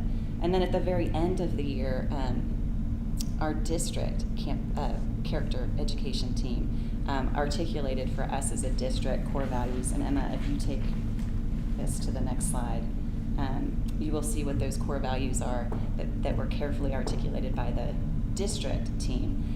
They were very purposeful in making sure that each one of those core values correlated directly to the profile of a learner. And so that kind of takes us to March 6th, and I would tell you that it is in those core values that we've anchored our work and our decisions and our plans and our thoughts about the way to get through a time of facility closure and meet the needs of our students, support our teachers, and to support our families in a big way. So again, that was quick, fast, and furious, but a ton of important work took place before we closed, and then y'all know what took place between March and now, and so we're going to tee up for more. So thanks for giving me the opportunity to share. Frank and Jimmy, did I leave anything off that you want me to highlight? No, but I would just add on the last one. We did a presentation for the Texas Association of School Administrators. They did a virtual conference a few weeks ago in June, and they actually asked us to present because character.org actually featured us about how our character ed work has been instrumental to getting us through the COVID closure time. And so the national character.org did a video of the Woodridge counselors to talk about that, and it was kind of that spread all over the place. And so we went and presented with those folks, and it was emotional because when we sat in it, right? We sat in it and explained how we got through it, and you realize that morning meetings at the elementary school didn't exist before we had our Heart of Heights recommendations. We implemented morning meetings for the last 3 years, I guess. And when we had to close, that was our anchor. that was our anger for the elementary kids, and I get emotional thinking about it. Kids touching base with their parents, with their teachers and with each other in that place. At the secondary level, likewise with advisory, we're still not there yet. Progress, not perfection, is what we're after with character ed. But it was moving for us to talk about it.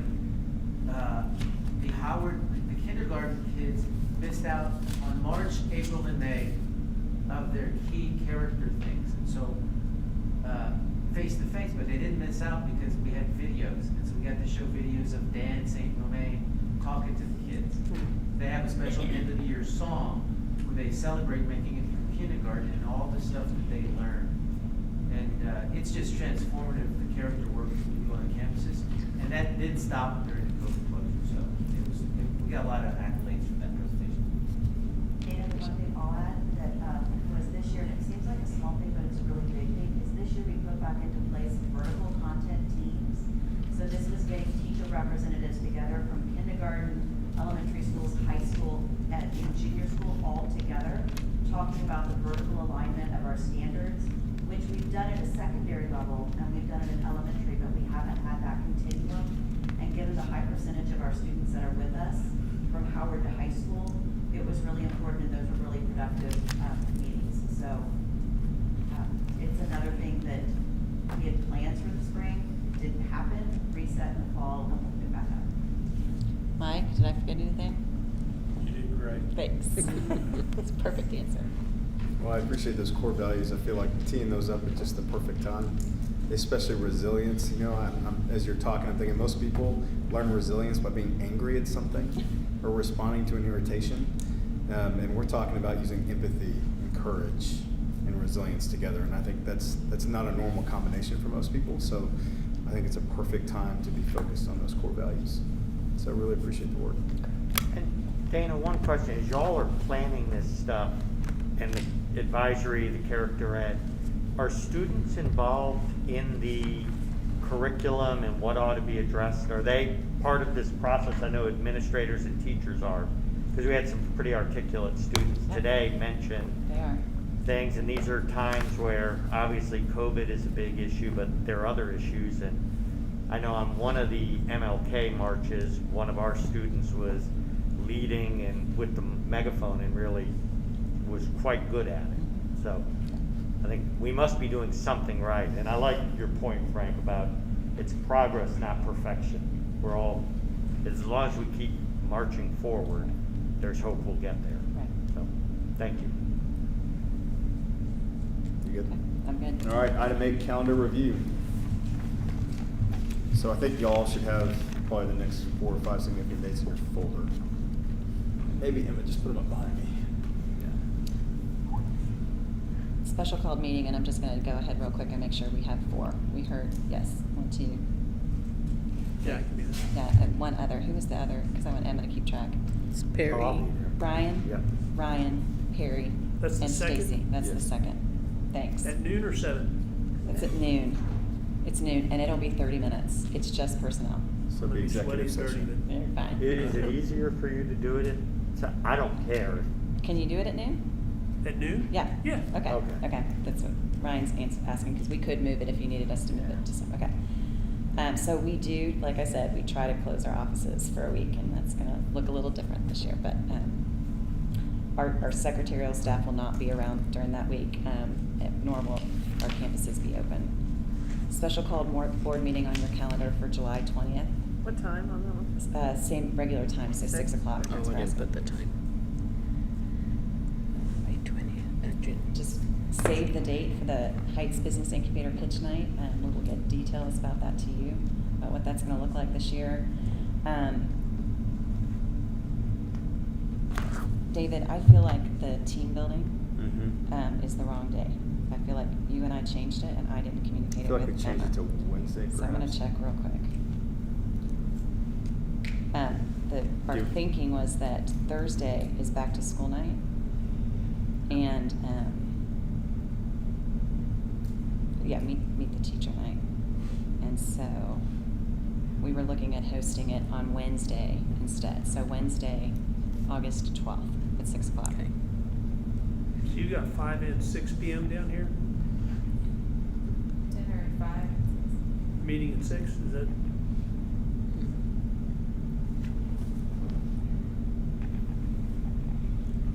I just want to point out, Dave, that I took the board to South Carolina when I was president. This is on the record, maybe you should elaborate. So Wow, that let's turned out. plan on dinner at 5. And we have a required time. Everybody needs to be there for us to get our team of 8 training. So I want you to make sure you check your calendars. Yeah. And make sure Yep. that 5 to 8 time would work for you. And if not, if you let us know as soon as we can, we'll look for an alternative date. So are we bumping it back to Wednesday? Wednesday. Thanks, Harry. Wednesday, the 12th. What is it? Okay. Wednesday, August 12th. 12. Wednesday's the 12th. And then we'll have our regular GMP meeting on the 19th.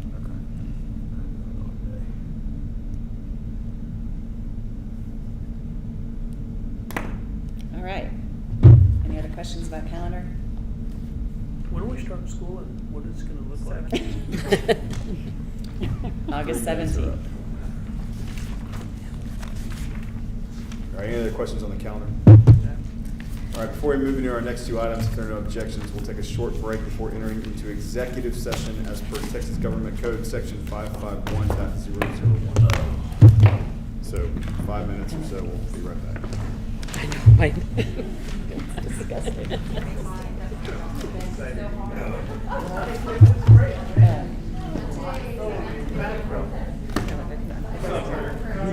Good, buddy. Oh, yeah. Man, Dave, you're just brutal.